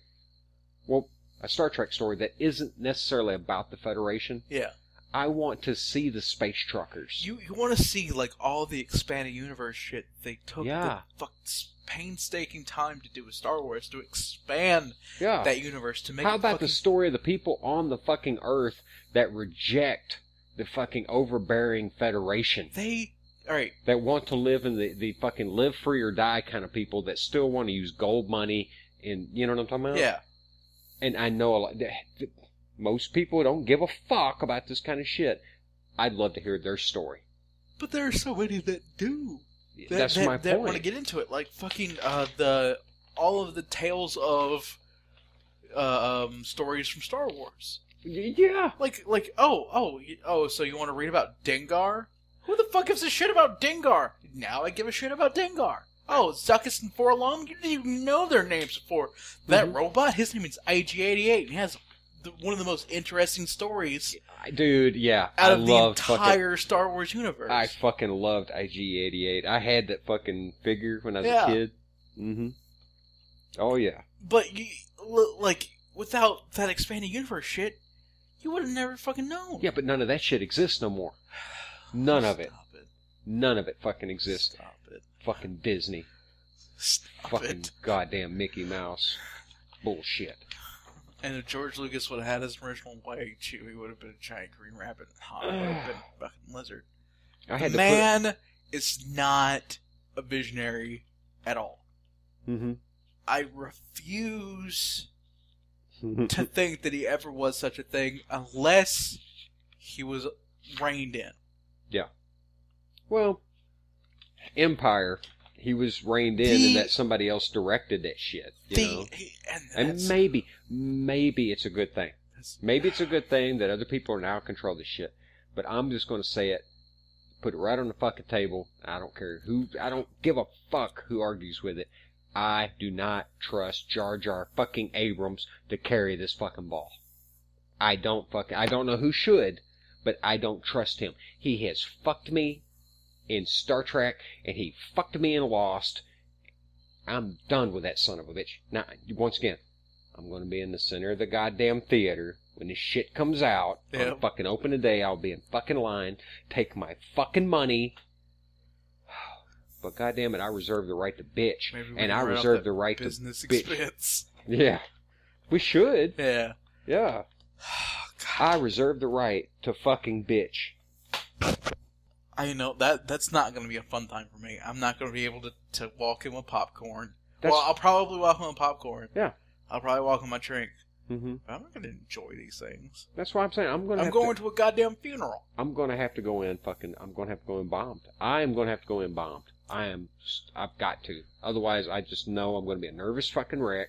I'm going to be overanalyzing everything like I was with the third fucking prequel movie. By the time the third one come out, I could not actually try to sit anymore and enjoy the shit.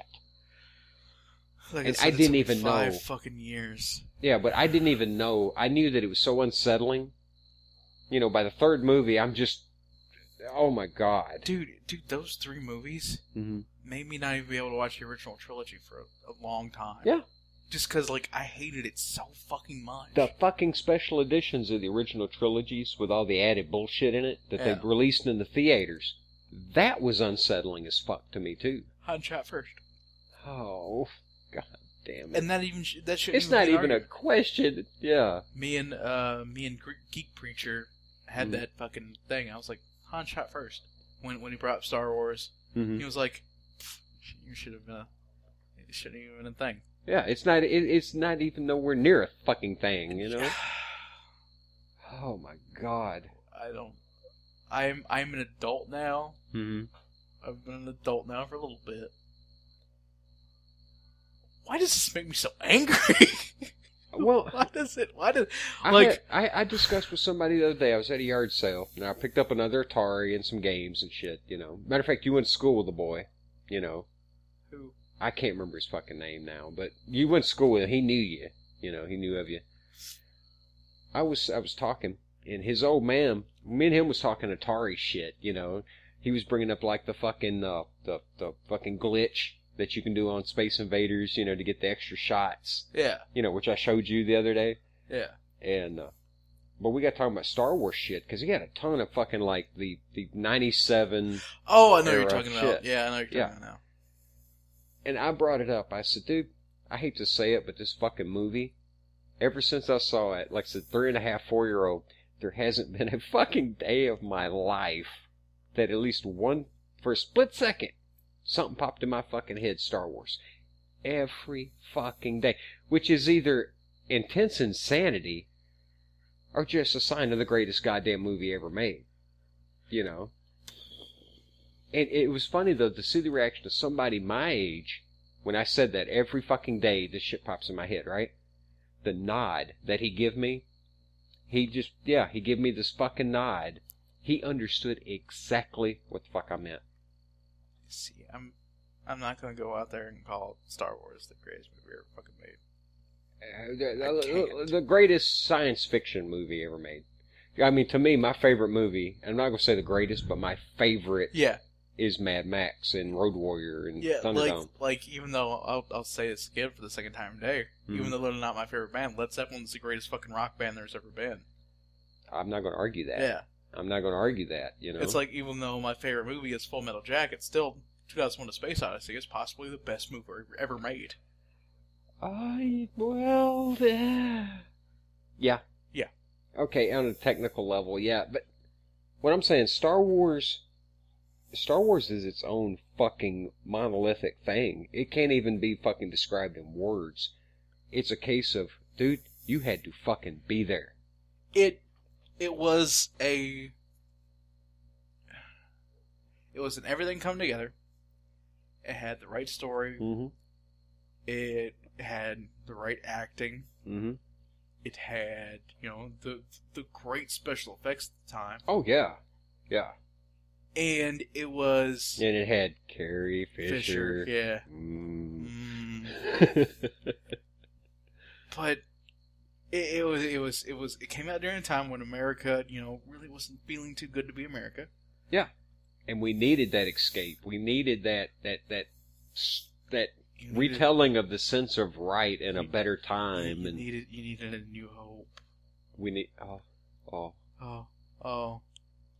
Yeah. Wow. Yes, we did. We needed a new hope. But... And if you think about it in a way, wasn't it kind of the fucking revolutionary story? The rebels fighting the fucking empire? Yeah. It's fucking George Washington and his fucking ragtag rebels fighting the almighty fucking king in the British Empire. But 2001: A Space Odyssey.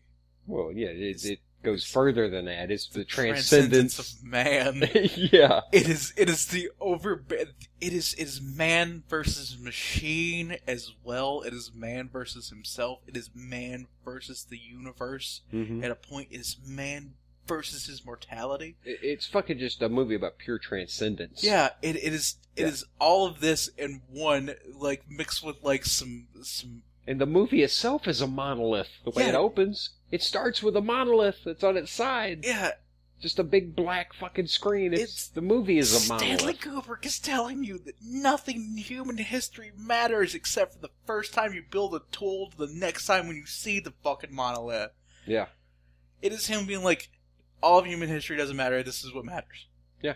That this was the pivotal fucking moment that led to everything else. Yeah. Yeah. Yeah, God, damn. Fucking Kubrick. It always comes back to Kubrick. Can I just, like, pray the Lord thy God that Kubrick? Man, I like me some Kubrick, but Jesus, you swing from that motherfucker's dick, boy. Dude, as soon... I understand it, but your love for Kubrick is... It's almost creepy. It is. I understand that it's almost creepy, but... Mm-hmm. I cannot... Every single one of his movies is just... I don't know. Like, you get, like, such a different rise out of each one. Mm-hmm. And each one of them is so vastly different from the other one. You're like, I don't know. He doesn't have to have a direction style. He just goes out there and does it. Yeah. Where you can tell a James Cameron movie is a James Cameron movie. Oh, yeah. You can tell... a Peter Jackson movie It's a Peter Jackson movie. Which, yeah, we could get into. What the fuck was up with that last Hobbit? I haven't seen it yet. Oh. There was some good parts. There was some damn good parts. You know, like visually, you know. But God damn it, it was drawn way the hell out. I wanted to see the Battle of the Five Armies. I didn't want to see all this other bullshit. But if you take King Kong, right? Yeah.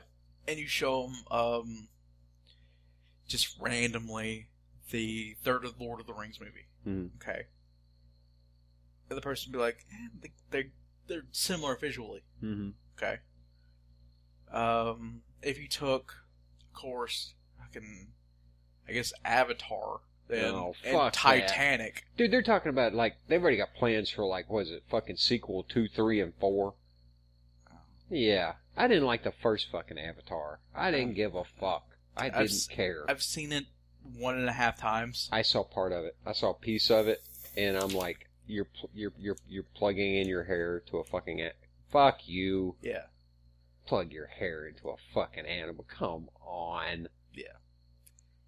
Jesus it wasn't Christ. even that shit. It was just like I'm watching Titanic with blue people.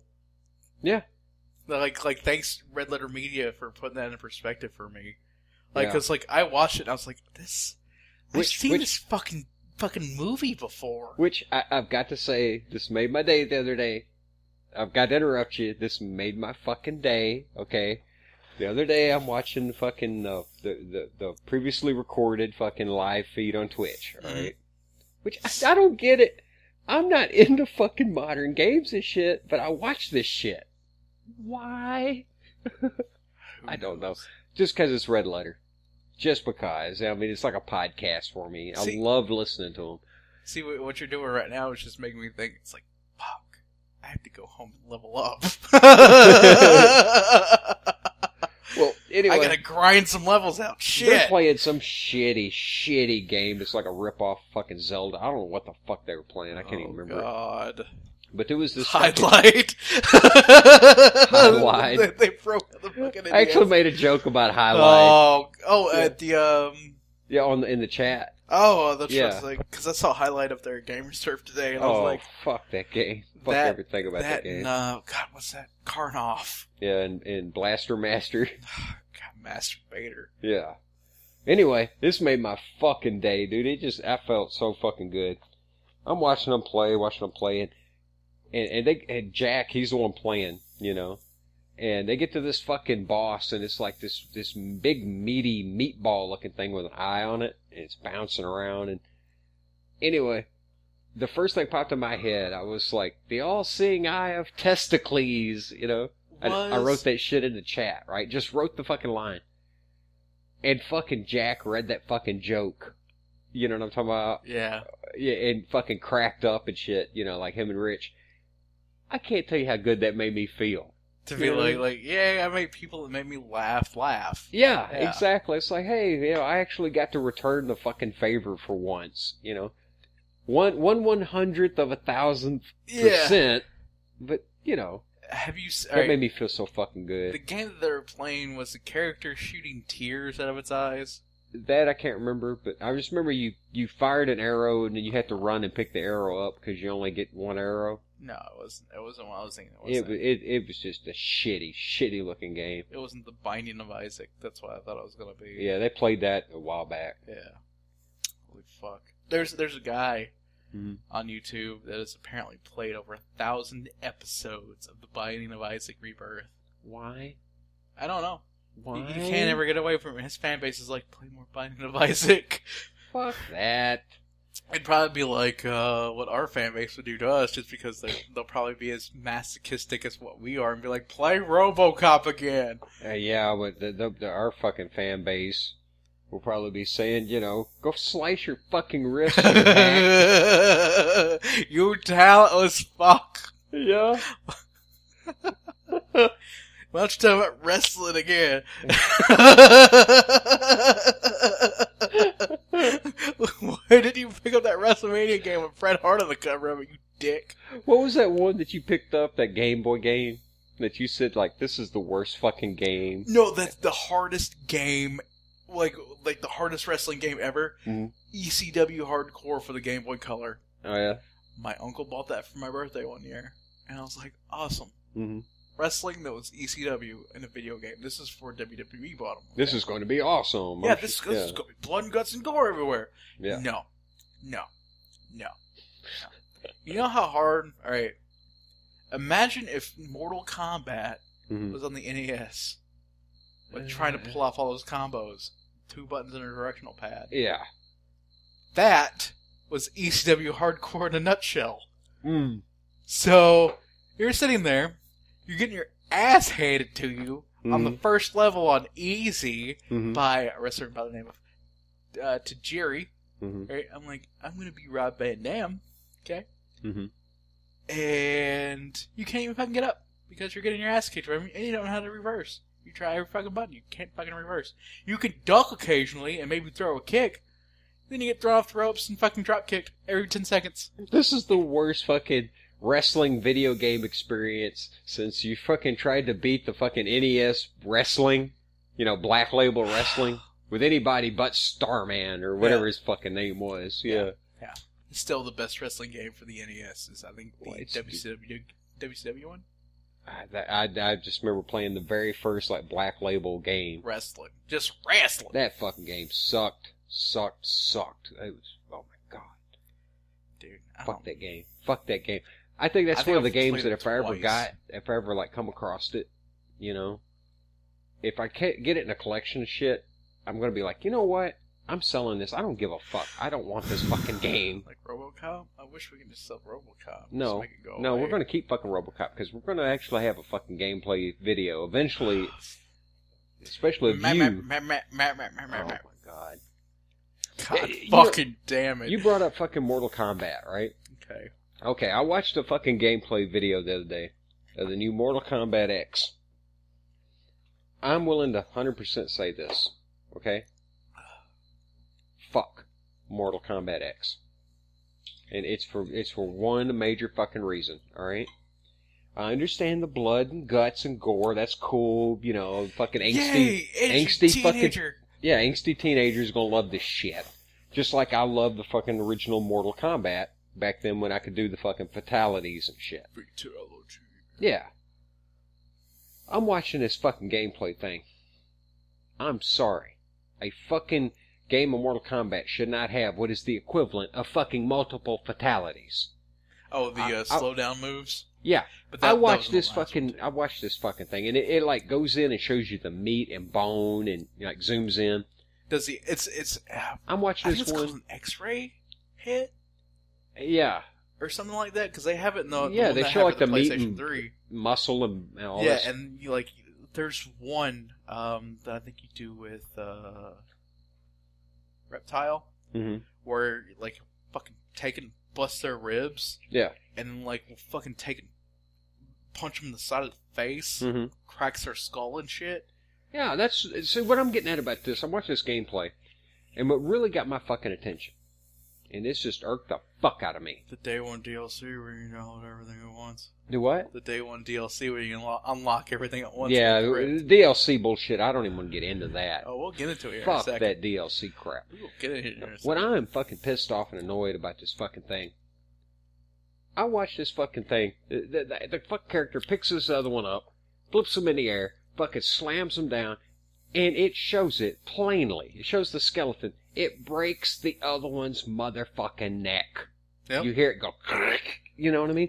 That's a broken neck. That is a fucking fatality you just showed me, right? Was the coolest shit to watch? Oh, it was cool. Yeah, that's the fucking point of Mortal Kombat right there. It should be a fucking fatality. This should be the end move. They get back up, they're still fucking fighting. Yeah. And I'm like, are the fucking kids today so goddamn stupid that you can't accept one fucking fatality at the end? We need constant fucking stimulation. Yeah, well, not only that, when you're playing a fucking video game, it doesn't matter. This fucking bitch at one point, she pulls out 2 fucking guns, sticks them in their mouth or eyeballs. She sticks them in this other bitch's face, pulls a trigger, shoots this bitch in both fucking eyeballs. Boom! Point fucking blank. This is a fucking this is fatality finishing move. This should be at the end of the fucking round. You've won the motherfucker. But then again, they don't pull they their keep fucking spine fighting out and fucking stab them to the heart with it either. That's a fatality. But that's my point. You shoot a motherfucker through both eyes, point blank with 2 pistols. That is the end of the goddamn round. I'm sorry, you won. Okay? Alright, Now, hold on. there was some cool shit, though. It had a cunt punch. Yeah. But it's weird because it switches over to showing meat and all this other. That was fucking funny as hell, dude. You know what I mean? Just a fucking uppercut right to the fucking twat. They deserve props for that one, because that was fucking hilarious. Yet again, you only watched the gameplay video of. Mm-hmm. Yet sit down and actually play it. Oh, no, I mean, I think it's, what, P4 or some bullshit? Yeah. Once again, I'll maybe pick it up at a yard sale in 5-10 years. Yeah, but like what I'm trying to get at here is, don't knock it till you try it. Fuck that. Especially like with established franchises. My point being is that when it comes to that, it would annoy the fuck out of me. I know it would annoy me. It annoyed me to watch it. If I see a fatality, I don't need 3 or 4 fucking fatalities. When was the last time you played a Mortal Kombat game just by yourself? It's been a few months. I played it on the P2, like the original Mortal Kombat. Yeah, okay. You know, the Sega emulator I got on it. Yeah. For me, dude, I can't play Mortal Kombat alone. It always has to be 2-player. Really? Either... It is better with 2 players, Yeah. you against a buddy. And I guess that's why I don't fucking mind Mm-hmm. any of that shit. And I actually enjoy the Mortal Kombat that does have like all the X-ray hits and shit for the PlayStation 3, which are pretty much bitching Do you about. Need multiple fatalities? It doesn't matter. It's fun to play. You fucking moron. God. To me, it doesn't matter. It's just fucking fun to play. The fuck it don't matter. The fuck it don't matter. If you're having fun, why does it matter? If you're having fun, it don't matter. It's a video game. That's the point of it. Ace Combat Assault Horizon. Who? What? When? Where? What? What? Ace Combat Assault Horizon. Oh, that fucking game. The other game that I picked up today. Fucking Ace Combat. Oh, God. I haven't played an Ace Combat game since they were back doing the fucking World War II games. Mm-hmm. Okay. Which it had to be better than like the original Ace Combat. Because that game fucking just was annoying as fuck. Yeah. It's a great game. It's annoying as fuck. Yeah. So, I pick up this game. Been wanting it ever since I got my PlayStation 3. Mm-hmm. Because it looked fucking awesome. Like fucking air combat. It was like in great HD quality. Is there any left? Yeah. There's about awesome. over half a can. But Freshen that up a little bit. But you start out great fucking beginning mission. Mm-hmm. Very pretty. Teaches you how to play the game quick. Which this is something that I have a gripe about Dragon Ball Z Xenoverse. Mm-hmm. Okay. And this is the only thing I will ever agree with Ego Raptor on. Oh, yeah, okay. Okay. I fucking hate that guy. I don't hate that guy. like him all that much. Yeah, but him and Susie, fuck him. But he had a sequelitis video Mm-hmm. where he was talking about Mega Man X Mm-hmm. and how it taught you through, showing you the situation and letting the fucking player figure out shit on their own. Mm-hmm. Xenoverse held your hand. Mm-hmm. It was like, come on, I'm going to take you on a trip. Okay. And it was like, you do this, and then fucking pause the screen in the middle of fucking gameplay with 2 to 3 pages of text. What? On A how text to do these cut things. screen. No, not a text cut screen. Oh, just a primer? Paused the game. Like a primer pops up. Yeah. Boop. Here's Oh, this information. God. I get it. I already did that. Mm-hmm. I already figured it that, but I'm trying to stop fucking. I want to kill. God damn it! Like, fucking stop! Is this a tutorial level? Yeah, or? this is like the fucking beginning cutscene thing. Well, it's not an optional tutorial. No, it's like showing you like the game should have all games should have an optional tutorial. Yeah, that you run through the first time, play it real quick, and be like, all right. Yeah, to learn it. Basic, teach you how to play it, and then there should be like the straight. I want to go straight in the game and figure the shit out as I play. But instead of doing the pop-up screen, okay, I liked the intro version of the intro that they do have on it because what you do is you play as the main character from Dragon Ball, Goku, through the main like fucking end fights from each one of the sagas, each one of the major sagas. And it shows a little bit of the back history changing, which I will not get into that shit. Yeah, I don't give a damn. You would have to be a hardcore nerd. I don't give a damn. I'm just nodding my head to you here, Dragon Ball. Mm-hmm, yeah, but this is getting to the mechanics of it. Like, the mechanics, yeah, I'll talk mechanics. Fucking basically. Yeah, the story of Dragon Ball can just suck my Dragon Balls, you know? But why the fuck would you have to stop in the middle of the action to explain something to the character or to the player? It's because test tube baby generation, you know what I mean? Fucking why? Like how many... Alright, I can understand it for people that are just coming into a new series or coming back into a series and haven't played it for a while. Like I did with fucking wrestling games. Yeah. Okay? But that could be in a tutorial all to itself. Or you can just take the fucking time to learn how to play the goddamn game. Yeah. Alright. Couldn't there be... R1, R2, L1, L2, the directional pad, the fucking 4 buzzes aside, the clicky sticks and the sticks themselves. You can figure out in seconds what each one of those does. Oh, that's block. I learned how to block on my own. Fucking 3 screens later, this shit's like, if you hold L1, you can block. I don't care. Nice to fucking know after I figured that shit out already, you dipshit. Yeah. Like, we haven't put a man on the moon, but we cannot have a gaming device or inside a program. Oh, the player's already figured out how to do this. Let's skip that part of the tutorial. Yeah, or maybe, you know, even better. There was this crazy thing. You may remember these. I'm sure you may remember them. They were called manuals. And they this game didn't even come with it. That's my point. Yeah, that fucking pissed me off. You know, they used to be put in the fucking manual. Put it in the fucking manual, a physical hard copy with the game. I used to read those before I even played the game. Yeah. Yeah. Alright? Like, my friend was like, why do you still fucking read the manuals? I'm like, how else are you gonna fucking learn? Yeah. Like learn some of the shit that isn't explained in the game. Trying to play Killer Instinct years ago, trying to learn them goddamn combos. Yeah, it's fucking impossible. If it wasn't for that fucking manual, you'd have been totally lost. Yeah. You know? But I picked up this game in Murray. I didn't bring my PlayStation with me when I was there. Mm-hmm.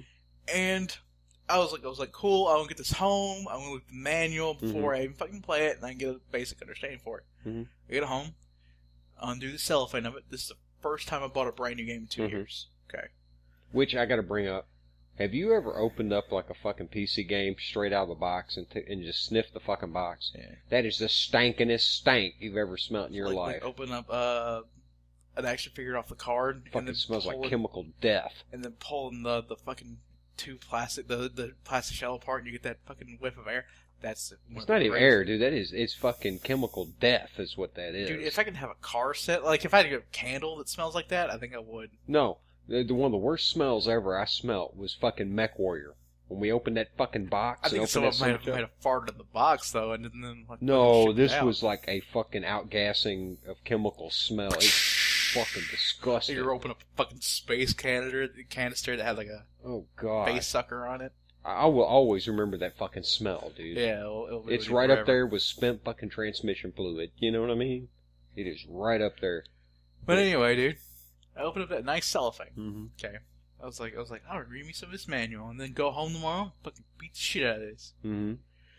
Got it all open. I was like, click, click. There's the disc. No manual. Holy hell! Well, maybe they forgot to include it. You know. The rage starts building. God fucking damn it! Yeah. Well, I'm surprised this day and age the fucking manuals and shit aren't fucking DLC. Oh yeah, for $4. Exactly. Pay an extra $4 to actually know what the fuck you're doing. Yeah, this fucking day one DLC is the shit that pisses me off the fucking most. Like the games ain't expensive enough. Yeah. Yeah. Or the unlock everything DLC. Yeah. Work for it, bitch. Exactly. Stop being such a little, like, fucking crybaby and work for it. That's like me. You know me, I don't use cheat codes. Yeah. I do not use a cheat code. Unless you've already beaten the fuck out of the game. Yeah, if I beat the fuck out of it, that's a little different. I just want to do something different, like Grand Theft Auto shit. Yeah, turn on riot mode. Yeah, you know, I mean, when you would just be like, today I'm just going to go on a rampage. I want all the weapons. Give me all the weapons. And you would just go fucking get stupid. Yeah, you're not going to save it once from the point. Yeah. But that unlock everything bullshit, that's the same thing as a cheat code. Yeah. Which, if that you you think pay about, money for. Yeah. Do you remember whenever they used to just give away the fucking cheat codes? Yeah, and you were an asshole if you bought the book full of them. Yeah. Because you had fucking Cheat Planet. Yeah. I mean, the only time I've ever used that quote cheat code really was if I got to a point where I was so fucking stuck that I'm seriously about ready to just walk off from this fucking game. And I might do something like, alright, just give me something to pass this fucking boss, or, you know what I mean? Just, that's different. Yeah. There's a shit ton of games right now out that don't even have cheat codes. Mm-hmm. Cheat codes have went by the wayside of, like... I don't know, man. I think the next thing to go will actually be physical copies of games. Oh, yeah. And... It's all going to be cloud. Cloud. Everything's in the fucking cloud. But Fuck you. I don't want a cloud. I want a hard copy right here in front of me. There's some things that I do and some things that I don't fucking care. Mm-hmm. Like with Steam games, I just like fucking buy the game on Steam. And then I have it. Because I have my account on there. Well, yeah, but what happens if that company went broke? You're fucked. You are fucked. Yeah. All your shit's gone. Gone. It's in the cloud. It's fucking, the cloud blew away. Well, I still have it installed on my PC. Yeah, so. but could you actually, let's say something happened and your fucking PC crashes completely out and you gotta reinstall Windows. You're fucked. Yeah. You're fucked. And you know good and well you can't have a copy of Windows that's gonna run for years and years and years without having to be fucking reinstalled. Yeah. Yeah. Or, I guess it'd be kind of fucked if my PS3 crashed, because I bought the digital copy of GTA 5. Yeah. When it was on sale for half off 6 months after it came out. Which, have you seen the PC version of GTA 5? It's so fucking pretty. The best scenes at night. Yeah, when with it's the car lights. Yeah, when it's fucking raining. Yeah, oh my god. Oh my god. I have no interest in buying. I'm not going to buy a supercomputer to play this shit. Someday I'll fucking end up with it. I'm sure I'll be old as fuck and I'll be fucking playing it. You're going to play it when I get it on PS4. But, I'm going to be like, you're going to play the missions. Oh yeah, I know I I will. like we're going to record this shit. It's going to be fun as hell. Yeah. Goddamn fucking box truck every fucking time. Yeah. But I'm watching the fucking gameplay and I'm like, dude, that is fucking beautiful. You're jerking off. Yeah. 60 frames per second, 1080p. Yeah, I was watching where people were playing it like, you know, they had fucking computers that could handle it. They were playing it just everything turned up, you know. Beautiful. Oh, it was fucking awesome. Like what job? Beautiful. Beautiful. And the fucking online play. Oh, God. The combats that people would get into. Dude. They were insane, dude. I mean, you know, you were getting like, I seen this one time with this guy, he was griefing. And it's just, every time this dude would pop up, boom, they'd fucking just wax his ass. Yeah. This one fucking griefer kept just doing it. And this guy, he was calling out to his viewers and shit, and he was like, hey man, come help me. And next thing you know, it was just like out of the fucking blue. Alright, here come a fucking tank rolling down the street. Here come a dude in this fucking like, this big truck with a fucking 50 on the back, you know? Yeah. And overhead, here's a fucking Harrier. And it was all the fucking people watching his stream that come to help him. Yeah. And the griefer fucking run off somewhere and got his fucking crew. You know what I mean? So it turned into a war? It fucking turned like into total chaos. You know? And it was fucking great. I was like, that looks so fucking fun. You know? Me and probably this, like, fucking kid, right? Mm-hmm. When playing GTA Online for, like, the first or second time I ever bothered to log in, I'd kind of, like, we kind of, like, paired up and started killing people together. Mm-hmm. Well, and it got to a point to where him and I were just fucking around and killing off each other. Like, putting bounties on each other's head, just killing each other off. Yeah. Okay. Yeah, that's kind of what this guy did. He fucking, like, he just fucking screamed it. He was like, God damn it, $100,000 to whoever gets that motherfucker, you know? Yeah. And that's, like I said, where people were showing up in fucking tanks and all kinds of crap, you know? Guy comes in, right? Mm-hmm. Kills the kid. Mm-hmm. Right? Just fucking runs his ass over. Gets out of his car. I'm fucking bombed down the road, right? Mm-hmm. I slam into his car, and his car ends up skidding, like, off into himself, Mm-hmm. okay, because he's outside of it. Knocks him down on the ground, Mm-hmm. and I have I think it's this fucking Uzi or whatever. Yeah. Ended up, pretty as you please, shooting him all along his right side. Just pop, pop, pop, pop, pop, pop, pop from his waist to his shoulder. Okay? Yeah. Take that, you son of a bitch. Got out of the car, stole his money, stole the money that dropped off the kid, fucking got back into my car and was like, hey, fuck you guys, and drove away. Game's so goddamn fun. Like, online, it's ridiculous. I was watching this one game, dude. It was so fucking crazy. I enjoyed the fuck out of watching it. And, you know, we talked about Mr. Fields' money. You know, fucking Francis, right? Yeah. I'm watching them play. He gathered up this huge fucking crew, and they were fucking just acting stupid on the pier, alright? And right in the middle of it, he's like, alright everybody, keep the fucking cops busy. And he runs and just goes jump on the fucking Ferris wheel. And I was laughing my ass off. You know what I'm talking about? You know, here's this big fucking gang battle. You know, the fucking cops and shit are shooting out against all these players. Just so that Mr. Personality here could go get on the fucking Ferris wheel. You know what I mean? It was some enjoyable shit watching that. Okay. I watch I Am Wildcat quite a bit. Mm-hmm. He plays with Vanoss and Nogla on GTA 5. Mm-hmm. And this was shortly after the release of the heist missions. Mm-hmm. Okay? And I think like the first one, you end up having to go to this military aircraft carrier Okay. out in the middle of the ocean. And there are two ways you can either do it. You can either do the stealthy way or the loud way. Mm-hmm. Well, they go along stealthy, and all of a sudden the fucking stupid one, Nogla, Mm-hmm. ends up standing up and, like, alerting all of the military around there.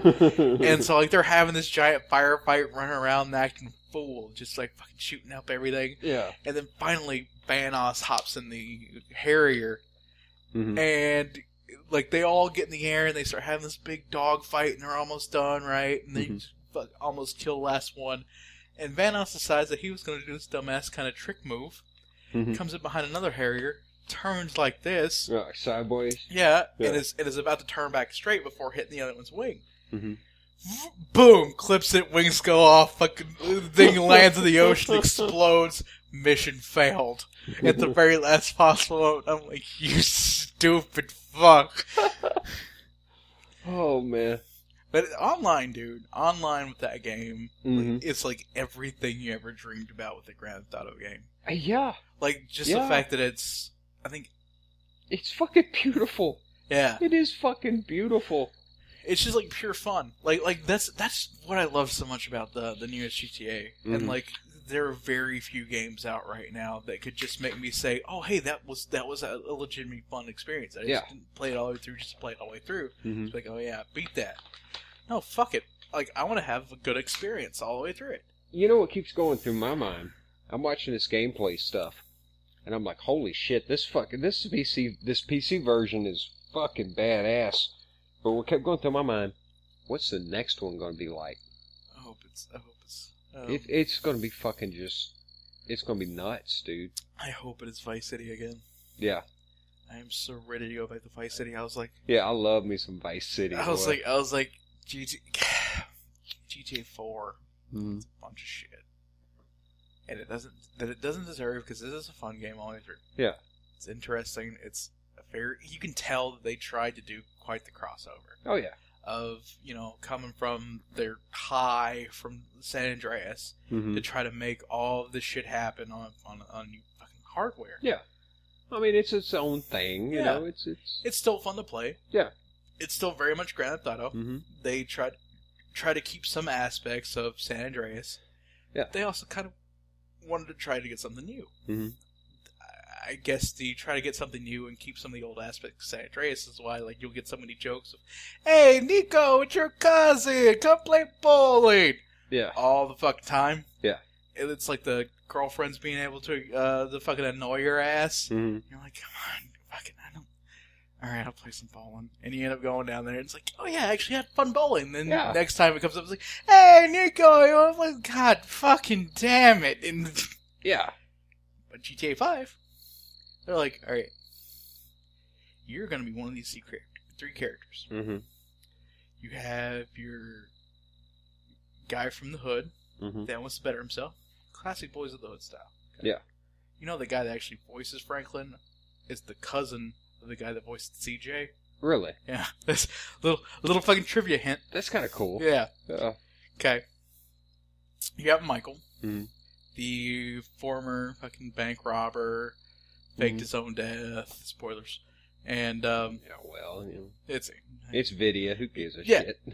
which, you know, it's figured out almost as soon as the game fucking starts.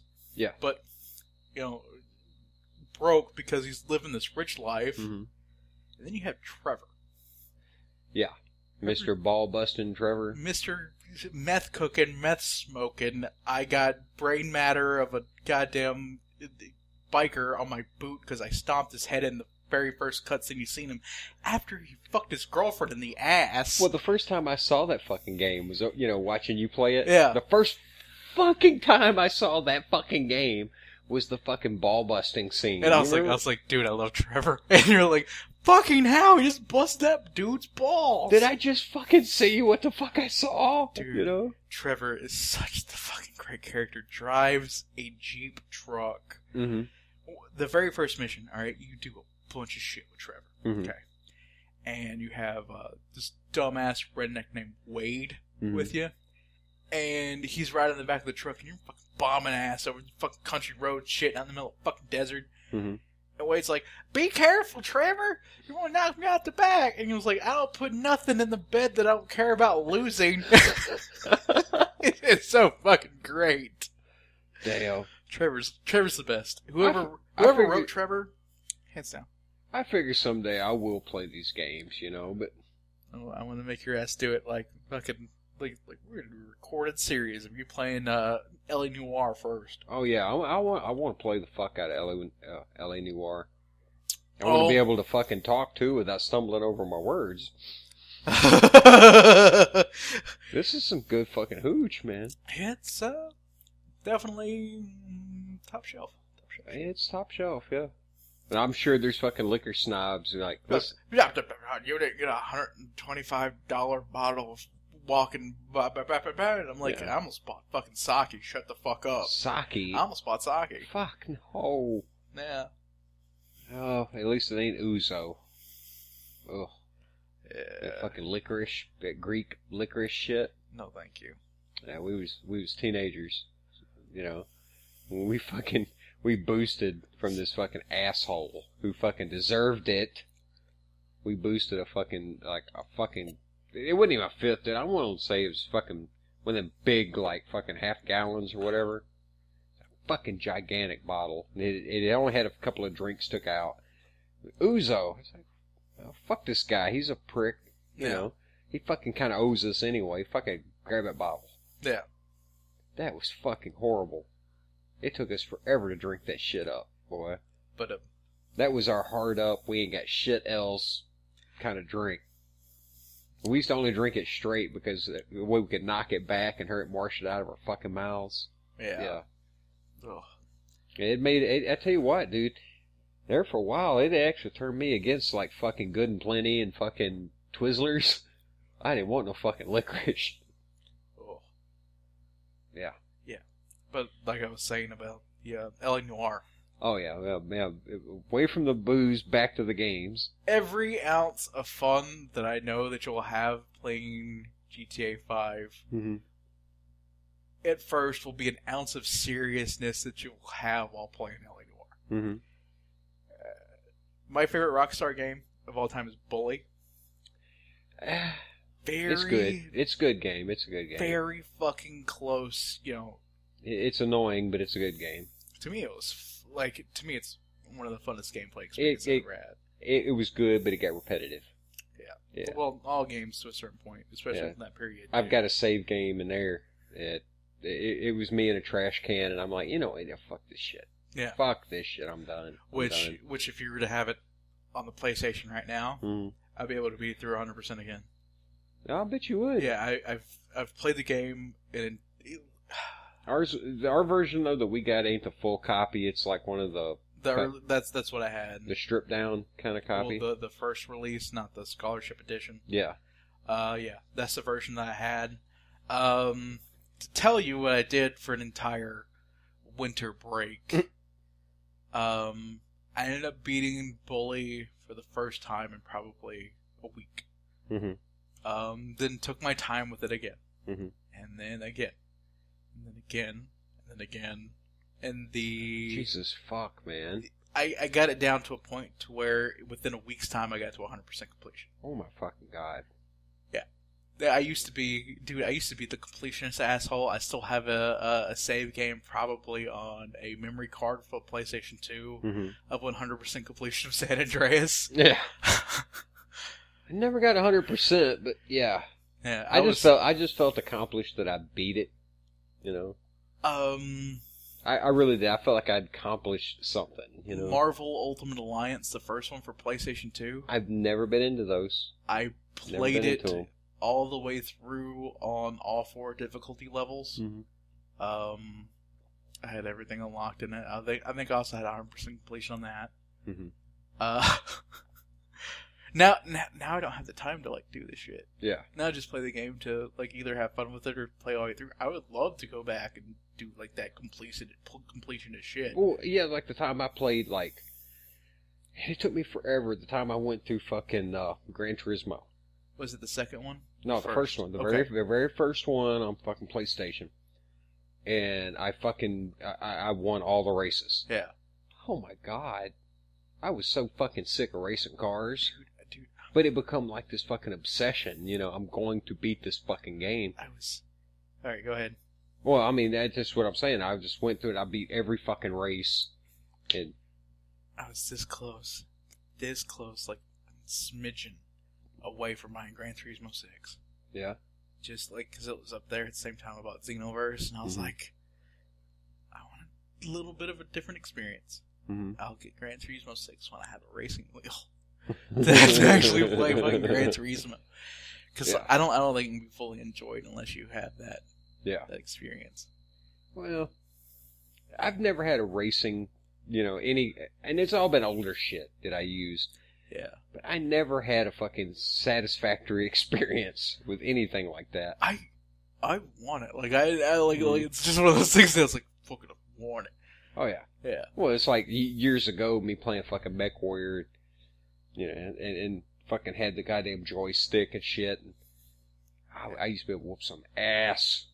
Dude, I could whoop fucking Mech Warrior's ass. I used to play online and shit. Back dial-up days? Yeah. Yeah. I always wanted a better controller where I had the shit more laid out, where they later released a entire keyboard for Mech Warrior. Yeah, that's what I'm getting at. I always wanted something like it. It was original Mech Warrior and Pirate's Moon. It was something that I played the hell out of. It's a $130 keyboard then. Fuck that. And this was for I think the second Mech Warrior game that came out. And this had everything was mapped out to be the console. Okay? And then you had your joystick on the side. And this is even more buttons on a fucking keyboard. Yeah. Oh, fuck, man. You want to play this? I wanted something like that, but I mean, I got good with the fucking joystick and the fucking all that other... Dude, I used to fucking get on, and I would spend fucking hours playing online. Just whooping people's ass. Yeah. It's like me with my 13-button mouse. I was good at doing my rotation beforehand. That is a fucking retard mouse, dude. That is just too much. Dude, it makes doing so much shit fucking easy. Damn. Like I had my entire rotation for my priest fucking mapped out to the keyboard. That is some sad shit. Sad. But the fact that I could see, alright, when I had my counters, right, for each one of my spells down at the bottom when they would take down, I had it in such a way to where I could be bam, bam, bam, bam, bam, bam, bam, bam, bam, bam, bam, bam, bam. So you'd constantly hear click, click, click, click, click, click, click, click, click, yeah, click, click, click, click, click. on different buttons the entire time I was playing. Like, yeah. It was to a ridiculous point. Damn. Until it got to muscle memory, which, like, if my spellcast time went down, my muscle memory would get faster. It was such a fucking... That's ridiculous. It was such a fucking thing. I am so glad, though, you got away from that game. It's fun. It was fun, I'm sure, but I'm kind of glad you got away from it because... It's a time sink. Like it's more than a time sink. It's fucking addictive crack. I'm telling you, I believe really that WoW has transcended being a game to becoming a drug. I think for most people, or for some people that do play it, it gets to, it's like, this is a fucking serious thing. Yeah. I've never been to that point. Yeah, internet, serious business. Yeah, you know? Serious business on the internet. Yeah. But I never been to the point to where it was just like, I have to do this because it has to be done. It's like, no, I want to log on and have fun for a little bit. I'm going to talk to these people. I'm going to troll some by killing them. Yeah, you're not one of these people like, God damn it, I've got dailies, come on. You know. Who gets angry about doing... Oh, yeah. You know who got fucking angry about dailies. Dude. Folks we knew that were fucking, like, addicted. Dude, dailies. Okay, when I did my dailies, I was... Dude, I could do dailies fucking blackout drunk. Like that's how easy. Yeah, but you remember how serious they would fucking get about that shit? Dude, dailies pissed me off just because, like, it's like, fuck, I don't have that reputation to ball away yet. That's the only reason why it was a thing. God. Getting into a completely fucking out there different subject. About dicks? Kitty, god damn it. Yeah, we're just going to have to tolerate her. If you hear it in the background, my kitty's at the door wanting in. I can't let her in because she will come in here and start fucking screaming. Yeah. Yeah. She's commentary cat for the moment. Oh, she is very much the commentary kitty. Oh, yeah. When I think I was playing Punisher, yeah, she was meow, meow, the entire time. But anyway. Yeah. I read this fucking news article the other day, dude, and it was so fucking ridiculous. I fucking guffawed. You know what I mean? I just had a fucking chuckle when I read this. Right? Chortled? I was like, oh my fucking god. They were talking about this revolutionary new fucking treatment. Alright? That women are doing for, like, to get rid of wrinkles and anti-aging and all this other bullshit. I swear to God, they are making cream out of foreskins and giving themselves facials with it. What the fuck, people? So, the thing that makes Fremunda cheese. Yeah. They're taking little baby foreskins. They remove them, and they were talking about how that one little baby foreskin could create, I think it was like 10,000 fucking treatments or some bullshit. Because they're growing this shit. They take those cells. So they turn a foreskin into a bag of luggage, pretty much. Yeah. It sounds like that old joke. Yeah. About the doctor that saved all the foreskins made the wallet. Yeah. And if he rubbed it just right, it would turn into a fucking suitcase. Yep. But they're growing this shit, and these women are taking these, like, stem cells or whatever the fuck, you know, little baby fucking cells from foreskins, and rubbing it all over their face. And now the humor, what really got me, is just the whole headline is like nobody noticed it. It was like...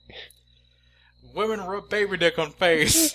Pretty much, but it was like, you know, women using foreskins for facials. And I'm like, well, shit, women been getting fucking facials from foreskins for years. Why is this isn't a recent occurrence. People like, I know the news is a little slow, but I didn't figure like fucking 40 years. Jesus. Exactly, you know? Oh my fucking God. What the fuck is with these fucking people, man? These are the fucking people that are getting facelifts.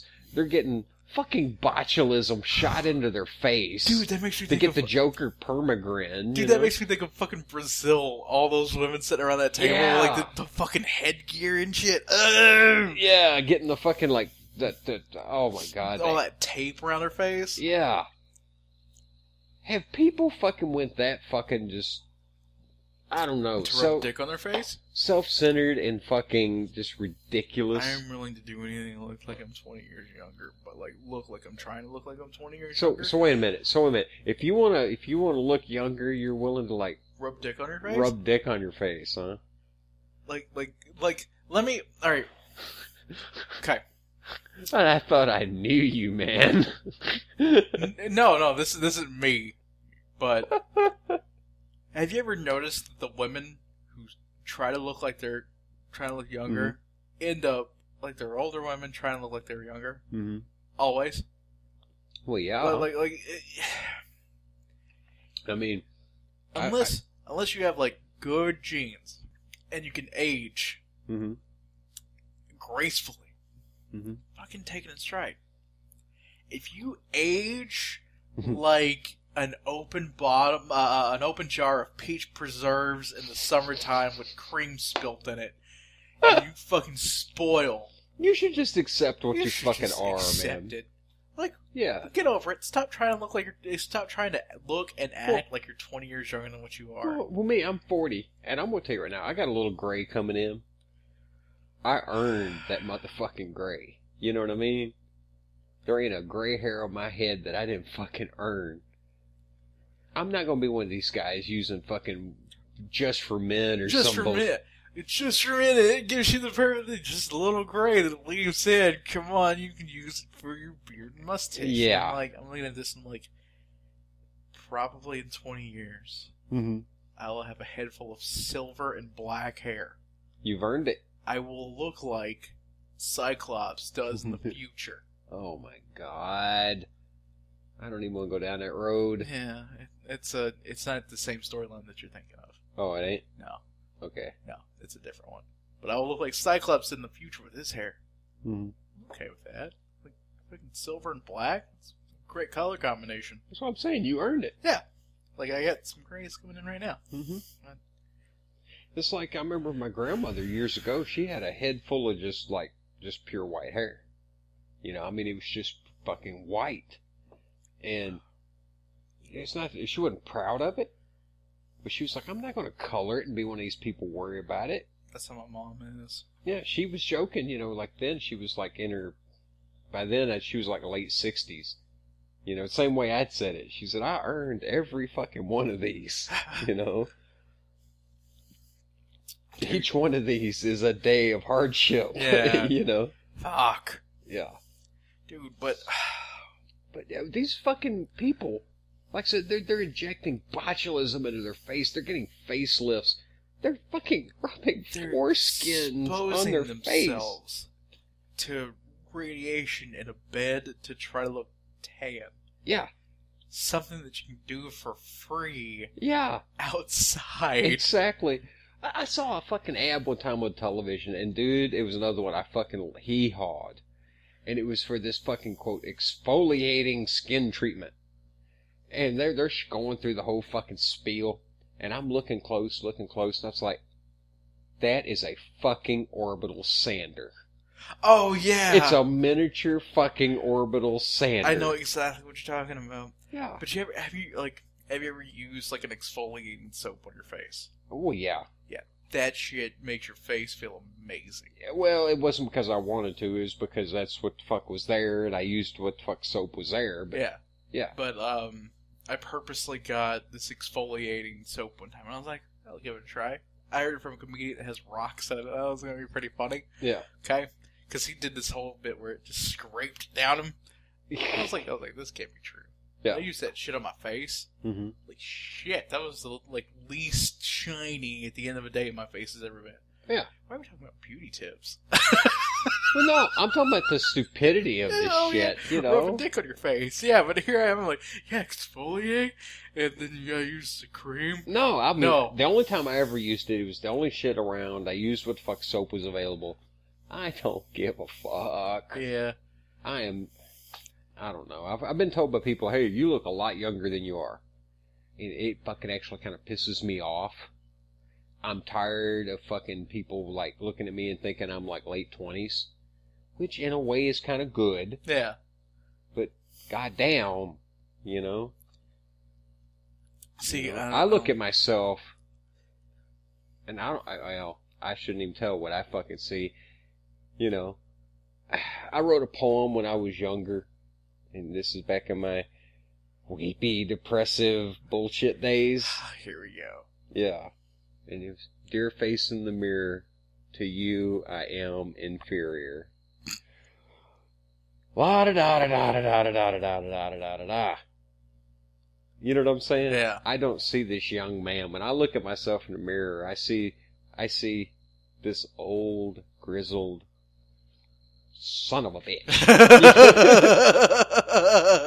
Other people are seeing this exterior version, you know what I mean? Yeah. Which I really am a nice guy, but I am a bitter motherfucker, dude. See, and I see that person, you know what I mean? I see that person looking at me. Whenever I look in the mirror in the morning, I just think, it's like, fuck, I don't want to shave. I fucking hate shaving. Dude, it's the worst. I fucking hate it. Because, like, I've only ever found 2 razors that don't pull, that don't burn like fuck after using them. Yeah.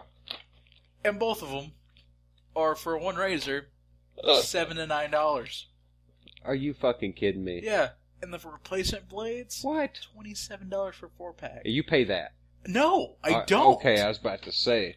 Like, I'll buy a new, like, razor for $7 every now and then once I get tired of fucking scraping my face with the 2- and 3-blade ones. Yeah. Like, this is just like, fuck it, I just fucking don't care.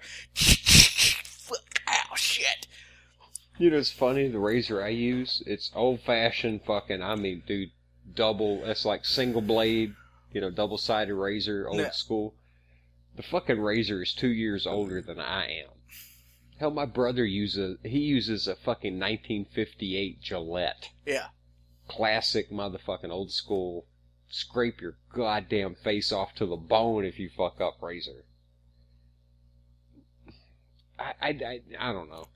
I don't need a razor with 6 fucking blades, you know what I mean? And that fucking cream strip on it, you know, that moisturizer. I actually Fuck hate the moisturizer. you fucking little prima donna. I hate the fucking moisturizer. Because, like, my face is natural. It produces quite a bit of oil already. Like, naturally.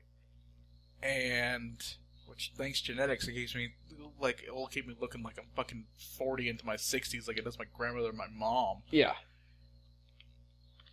But, whenever I use a fucking razor, every fucking razor has it now, a little fucking gel strip on it. That makes my face extra greasy. Yeah. I hate that. It's like slime. Yeah, that's why I'd much rather, like, shave, hop back in the shower, wash my face off again, fucking get out and start my day. Yeah. But it's... I tell you the most hardcore shave. Well, not the second... I would much rather rub my face off with a rock. The second most hardcore shave I ever saw. I told you about the one with the barber with the straight razor. My father, okay, that man could have shaved with a fucking butter knife. He had the toughest fucking face ever put on this fucking planet. Alright, he could use the dullest razor. He never fucking used shaving cream. He would just, I swear to God, he could just rub water on his fucking face. It didn't matter what direction he fucking went, you know. Every fucking morning, he could just, done. And I think back on that, I'm like, how the fuck did you do that, Pop? You know? He did, dude, I swear to God, he could have picked up a busted fucking bottle and shaved with that motherfucker. You know what I mean? I guess he just, like, knew the angle of the blade that well. He had a tough face. He was impervious to fucking cuts. Yeah. You know? Dude. He was like some weird mutant, and his only fucking power was... Dude, if I look at myself in the mirror with a razor in my hand wrong, then I'm gonna get a fucking nick. Yeah. Like I'm just gonna hold it this far away from my face and be like, ow! Oh, yeah. Fuck! Always right fucking here. Right there in the corner of your fucking mouth. Right fucking here. Yeah, so it makes it look like you got a big fucking herp right there on your lip. Yeah. Thanks, fucker. I have only shaved 3 times in my whole fucking life without cutting myself once. Dude, I've shaved 3 fucking times. Dude, I've only cut myself like 6 times. Really? Yeah. I cut myself every fucking time I'm shaving. Dude. except for 3 times in my fucking life. Dude. You know? Dude, just fuck it. Never shave again, just grow a beard. God. Yeah, but like I was saying about my father, he's like some weird mutant, and that was his, like, only, well, beyond, like, master mechanic skill. You know, his fucking weird fucking mutant ability, you know, can shave with a rock. Like, he can rub his face against the side of the house and actually shave, you know? he went to Professor Xavier, Yeah. and he was like, all right, what is your mutant ability? It's like, I can shave with anything. I could shave with my shoe. You know? Professor X sitting there back in his, like, motorized chair, like, damn. Is this nigga serious? That's pretty cool. Can you do my head real quick? Also, I can't really let you into my school for that. But that's fucking neat. That's impressive. That's neat, man. That's but you keep doing your thing, and if Magneto ever grows some kind of weird hair monster, we'll come and call you. We'll give you a ring, man. All right, just go ahead and have a nice day. He was fucking crazy though. I don't know, man. It's just, if I could go the rest of my life without ever having to shave, I would fucking do it. But you know me, with long hair. You imagine me if I grew a full fucking beard. That's what I plan on doing as soon as, like... I mean, just imagine me, though. Long fucking Willie Nelson hair with a fucking full goddamn mountain man looking beard. As skinny as I am, I'd be an oddball looking motherfucker, boy.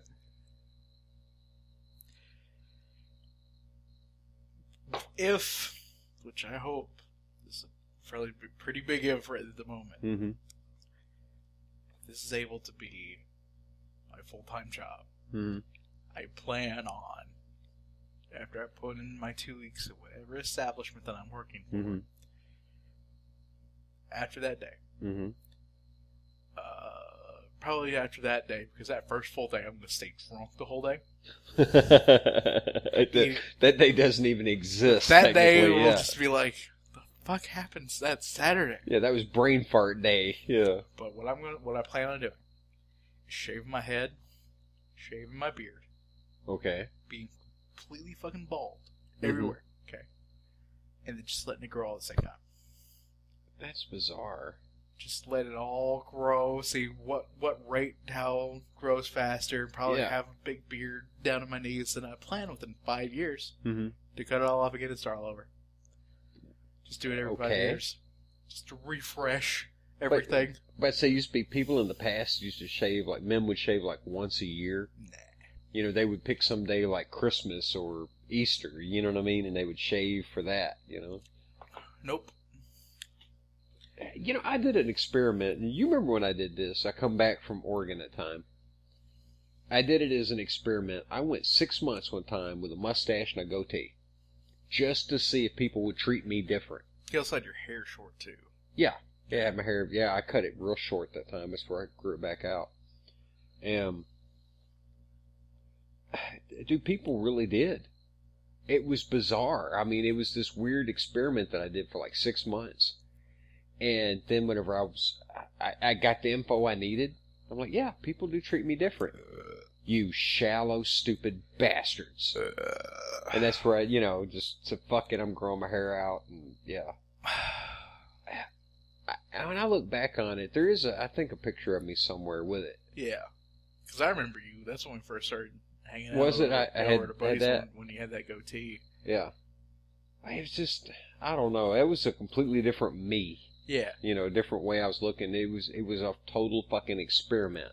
Where my thing was before I left the gas station, I just did all the different weird beard styles. Yeah. Yeah, where my last one was Lenny from Motorhead, and I ended up looking like Captain Kangaroo. Yeah. Oh, you had some hellacious mutton chops there for a while, dude. Boy. Those mutton chops were. Those were fucking awesome. Those were the best. Those were some fucking badass mutton chops. Out of all of like the fucking facial styles I've done, those mutton chops are my fucking favorite still. Because I was like, it's gonna be Wolverine style, and it was like it turned slowly as they grew into Martin Van Buren. Yeah. And I was like, this is even cooler than Wolverine. Yeah. Which, there's a whole set of movies that were fucking disappointing. Let's not get into that one. I hear you. Let's not, because, like... we've already discussed that. My disgust at that fucking scene where he jumps off the motorcycle at the helicopter. And, yeah. That's where that was the moment I quit giving a fuck about Marvel movies. That moment. The Avengers movie. The Avengers? Yeah, the first one. Mm-hmm. The Hulk makes that movie. Because, like, when he slams Loki around. That's all I've watched. Yeah. Of that movie, I watched... that's pretty much all you have to watch. Yeah, I watched the fucking little clips of that, and then I watched some of the final fight at the end, and I was just like, oh, shit, all over the fucking screen flying around. I don't care.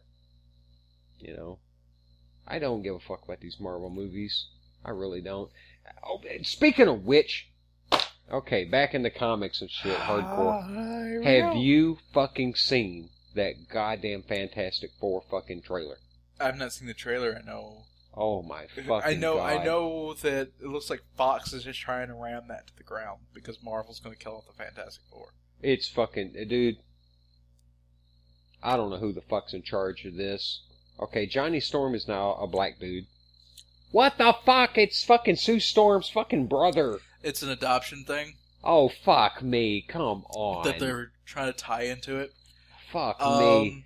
And on top Dr. of it... Doom is a computer hacker. He was much too young. He's supposed to be like a stereotypical nerd. Oh, fuck that. Well, they don't even go, like, into space. It's some fucking, like, interdimensional travel bullshit. Reed Richards is too young. Mm-hmm. Of course...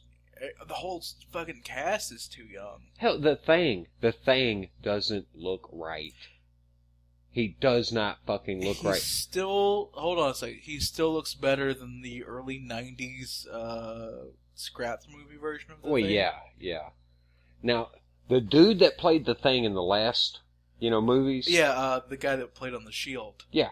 Yeah, he was a great thing. He was a fucking great Ben Grimm, man. Yeah. He actually fit that character. Yeah, he was a rougher dude. Mm-hmm. And I just don't understand. Now it's not the issue of color so much. It's just why the fuck do you purposely stray away from the original source material?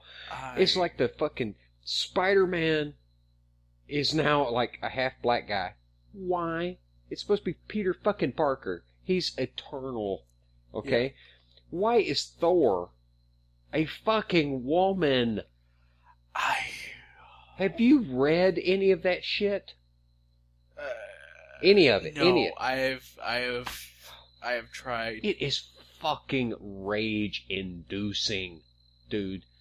There is no fucking way. If I was somebody that still, to this day, was like super big into comics, and I had a subscription to Thor, I would, yeah. I would demand my fucking money back. Thor. That Mjolnir fucking rejects fucking Thor and picks this the only reason they're fucking doing it, is just to get fucking publicity. Yeah. It's like when they made, who was it, Supergirl? No, Supergirl, they made a lesbian. There you go. There's DC's, no fucking reason for that. It was DC's like shitty way of doing it. Hey, it's once again, we're gonna sell out this shit. We're gonna pander to whatever fucking audience so we can fucking have the politically correct good conscience. Why not accept that certain characters, they were created a certain fucking way? How would people feel if we took Blade, one of the most badass fucking Marvel characters ever fucking exist? Blade is a bad motherfucker. And we said, no. He's going to be a brony now. Yeah, Blade exactly. is going to be a brony. Exactly. He's going to be this fucking little dweeb white brony. He's going to be a fat, pudgy, still living with like, in his mom's basement. With a constant desire to suck cock. Yeah. Yeah. Yeah. Yeah. Instead of suck blood. But, he's going to suck cock. Exactly. He's got instead of like desiring fucking blood, he must an insatiable cock thirst. Exactly. He must survive on semen, you know? This is rated R. Now, I'm fucking serious as hell. Isn't that it's the same idea, but you flip it on its head backward, you know what I'm talking about? Yeah, it's like there's no... This is as fucking bad as goddamn fucking Fury in those goddamn Avenger movies. You know what I'm saying? Samuel L. Jackson. Samuel L. Jackson was not fucking Nick Fury. I don't give a fuck. He is fucking Mace Windu. He is, what's his name, Jules from fucking Pulp Fiction. He is not Nick fucking Fury. What would be a good Marvel role for Samuel L. Jackson, though? I don't know. I mean, I don't know, man. I don't know. That's what I'm trying to comprehend. Or trying to... An old Blade, maybe? Old Blade! Yeah. Old Man Logan. But, yeah. Do you see my point? It's just... Why the fuck are you tearing in these characters on their heads just so you can fucking feel politically correct and pander to these fucking people who don't buy your fucking comics? In the first place, yeah. No, they don't buy your fucking comics. The fucking comics market, alright, I'm sorry, is dudes. Yeah. It's guys. You know? And, like, if you're a woman breaking into the industry... Mm-hmm. Make a good fucking... Why can't you make a good, solid fucking woman character on her own as a new thing? Yeah, and there's plenty of fucking Marvel characters that do that. Mm-hmm. Yeah, fucking Dagger of Cloak and Dagger. Oh my god, I want to see... so bad, I want to see a Cloak and Dagger movie. Yeah. I want to fucking see Cloak and Dagger as a movie. Even Wasp is decent as, like, a standalone character, even, like, a member of the Avengers. Mm-hmm. Yeah, she's a really good, decent character. Who else? Black Widow. Okay. Black Widow's interesting. Mm-hmm. Okay. Jean Grey. Okay. There you fucking go. Fucking Jean Grey is a great female character. Mm-hmm. She has very good depth. She's if they want to like argue sexualization at all, Jean Grey is the least sexualized of any fucking X-Men character you can see. Fucking Rogue. Mm-hmm. Like I can go on and on and on and on and on about great female characters. I mean, alright, yeah, okay, she's sexualized. But at the same time, to me, she was a great fucking character. I love She-Hulk. Yeah. She-Hulk was... That was a character I was actually kind of interested in her story. She was a fucking badass, too. Yeah. Like the fucking Hulk's a badass. She-Hulk's a badass, too. Yeah. Now, she was a little regurgitation of an idea. Yeah. But still. Cousins of, you have that relationship. Yeah, and she got blood from him. And, you can see where, Marvel went kind of more, let's go hardcore science with some things. Yeah. And yet again, this is the same universe. I am so sick. I am so sick of them putting fucking stories in a goddamn blender. I am tired. Well, of course, we're going right back on what we was talking about earlier. I'm tired of fucking remixes. But Earth 616 doesn't get messed with, so. Hey, what? Earth 616 doesn't get messed with. Okay. That's the base Marvel universe. Okay. That, the Fantastic Four started with in 1968, 69. Yeah. Yeah. Super nerd knowledge right there. Speaking of Fantastic Four, my first exposure to Fantastic Four was a coloring book in about 1978. All right. And I remember... Silver Age. Correct. Yeah, I had this coloring book, the Fantastic Four, and it had the fucking robot. The Sentinel?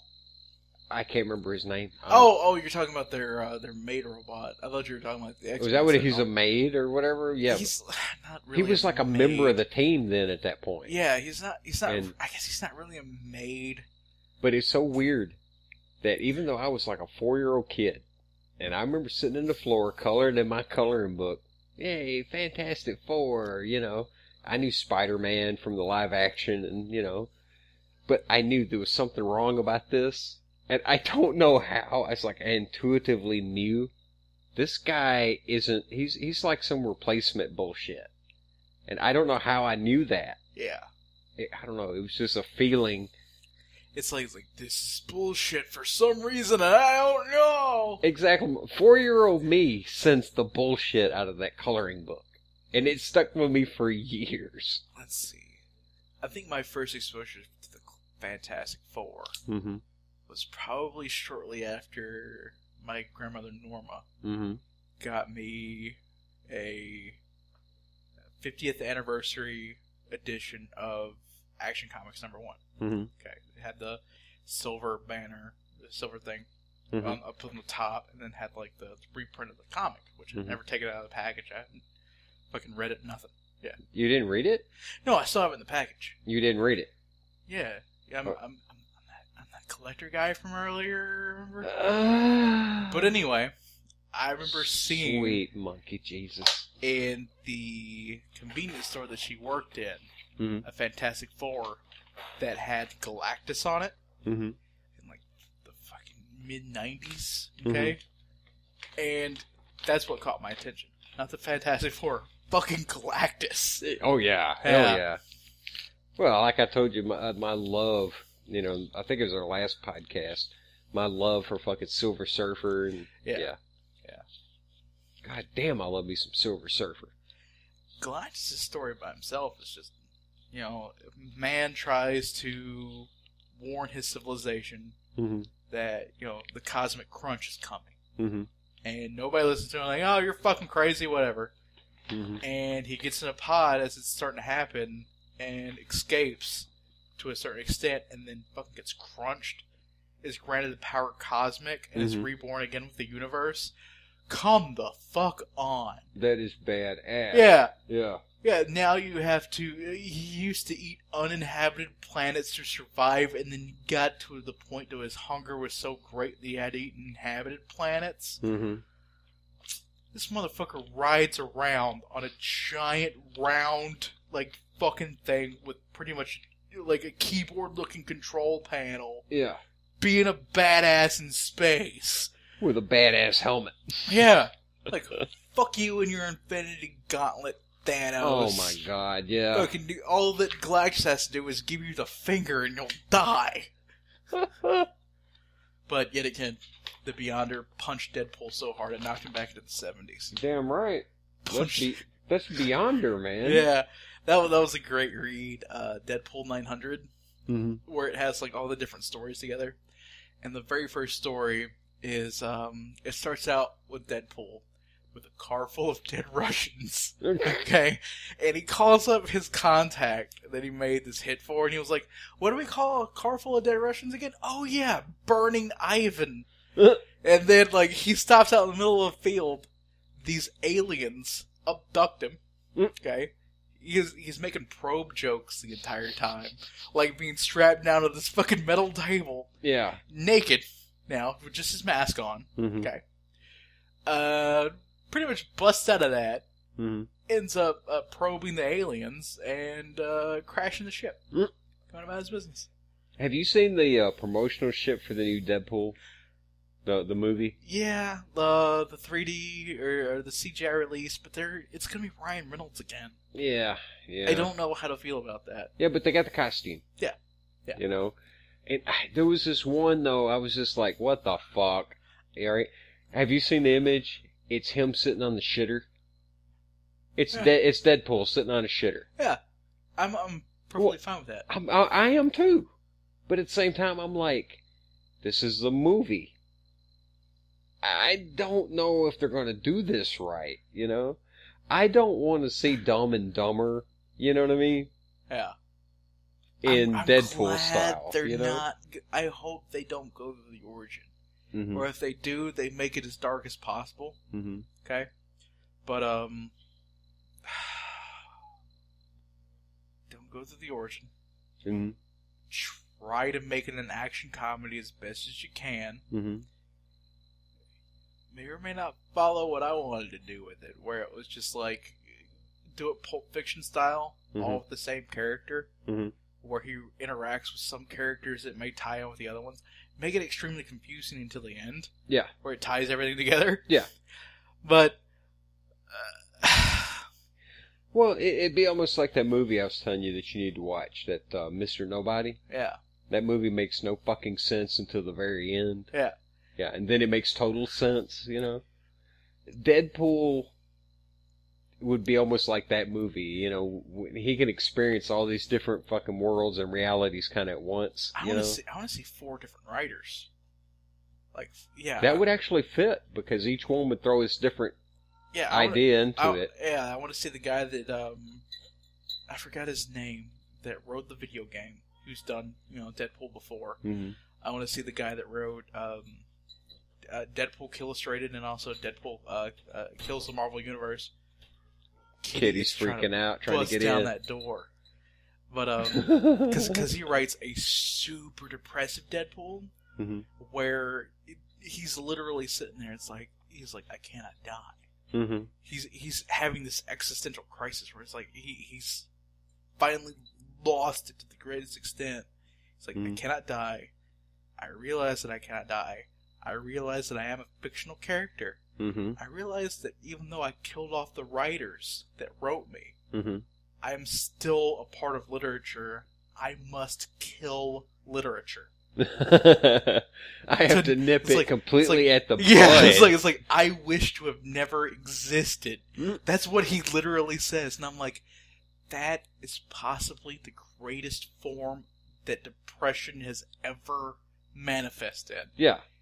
Is this psychopath that everyone sees as, this lovable fucking anti-hero. Yeah. That's a chipper attitude. No. He is the fucking tears of a clown when it comes down to it. His abusive upbringing, holy shit. Yeah. In Deadpool, you know what that reminds... Well, go ahead, but it reminds me of another story. Yeah, in Deadpool Max, uh-huh. with his, facial disfigurement, they even tie in, some fucked up shit where his mom was cheating on his dad. Mm-hmm. And then his mom looks like she was cheating on Deadpool's father with Deadpool. Yeah, where it turned into an incestuous thing. That's fucked up. Yeah, it gets dark. And then later on... But does he know? Oh yeah, he knows. And there's kind of an incestuous thing tied throughout the entire story with him. Yeah, but is it almost like fucking Lazarus in Time Enough for Love, where he's become a different person by that time? No. Oh. It's like 12-year-old Deadpool. Oh my god. Being exposed to this. And then later on, where his father throws a thing of boiling hot water in his face. Yeah. When he fucking comes in and witnesses this. Mm-hmm. Then later on, when he's put into an orphanage right after this, he gets shot in the face with birdshot fast enough, like far enough away to where it just disfigures him a little bit more on the other side of his face. Damn. Yeah. He gets some fucked up shit happen to him when he's a kid. Damn. Deadpool Max goes deep. Well, it makes me... You was talking about the whole thing about, the writers, he killed the writers and all that. You ought to read them. You really should, dude. Take the time and read them. Go through Stephen King's work. Alright? The entire bibliography? That's like 8,000 I'm fucking books. serious. I've read every goddamn thing he's written. 8,000 books. You might as well be. Yeah, it's like... But what you really need to do is follow the fucking Dark Tower saga. Yeah. Alright? And the Dark Tower touches into so many fucking books. Okay? The connections are just ungodly.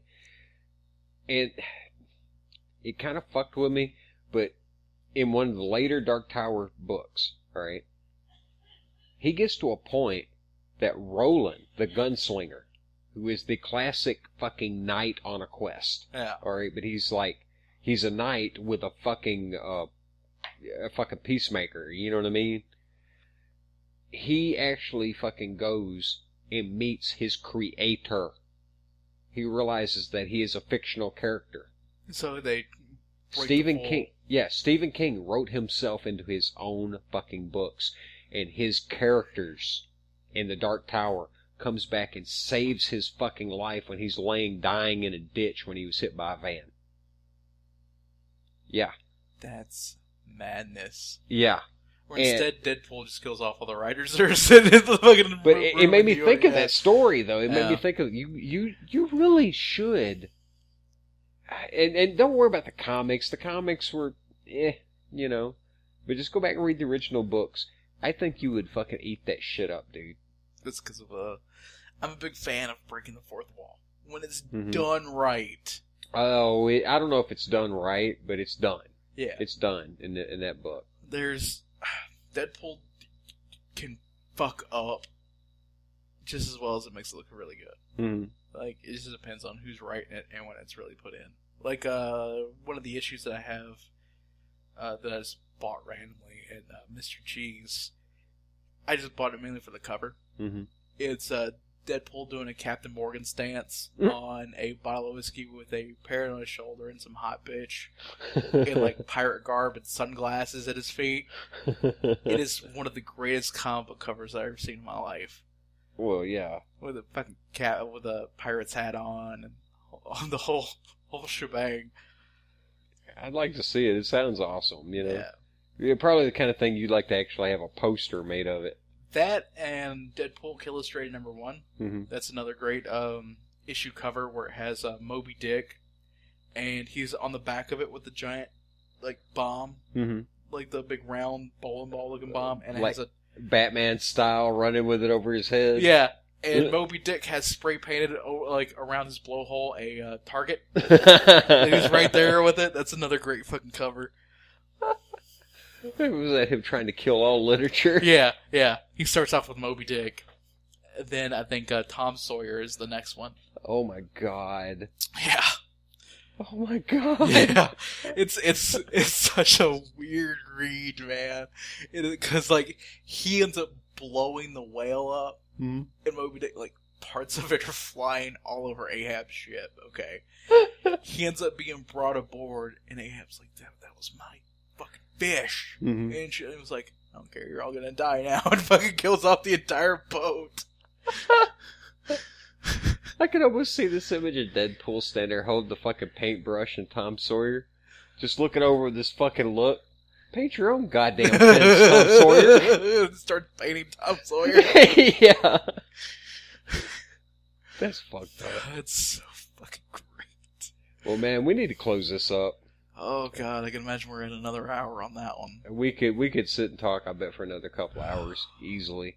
This shit, I think, goddamn, I bet we're almost 3 hours into it. 3 hours in, and only a third of a bottle of whiskey. Yeah, not bad, or at least I don't know. Yeah, we were taking it kind of easy on it. Fourth. I'm a fucking lightweight nowadays. I don't even remember how much I've had, so... well, a couple of them drinks were fucking pretty good. Yeah. But I'm alright, though. Yeah. Good. But, this has been Generation Gap Podcast. I'm Lunchbox. I'm Gleek. And we'll see you next time. Have fun, folks. Peace. You can reach the Generation Gap Podcast on our Twitter page at PicklestickPod or shooting us an email at picklestickproductions@gmail.com. You can also find us on Stitcher.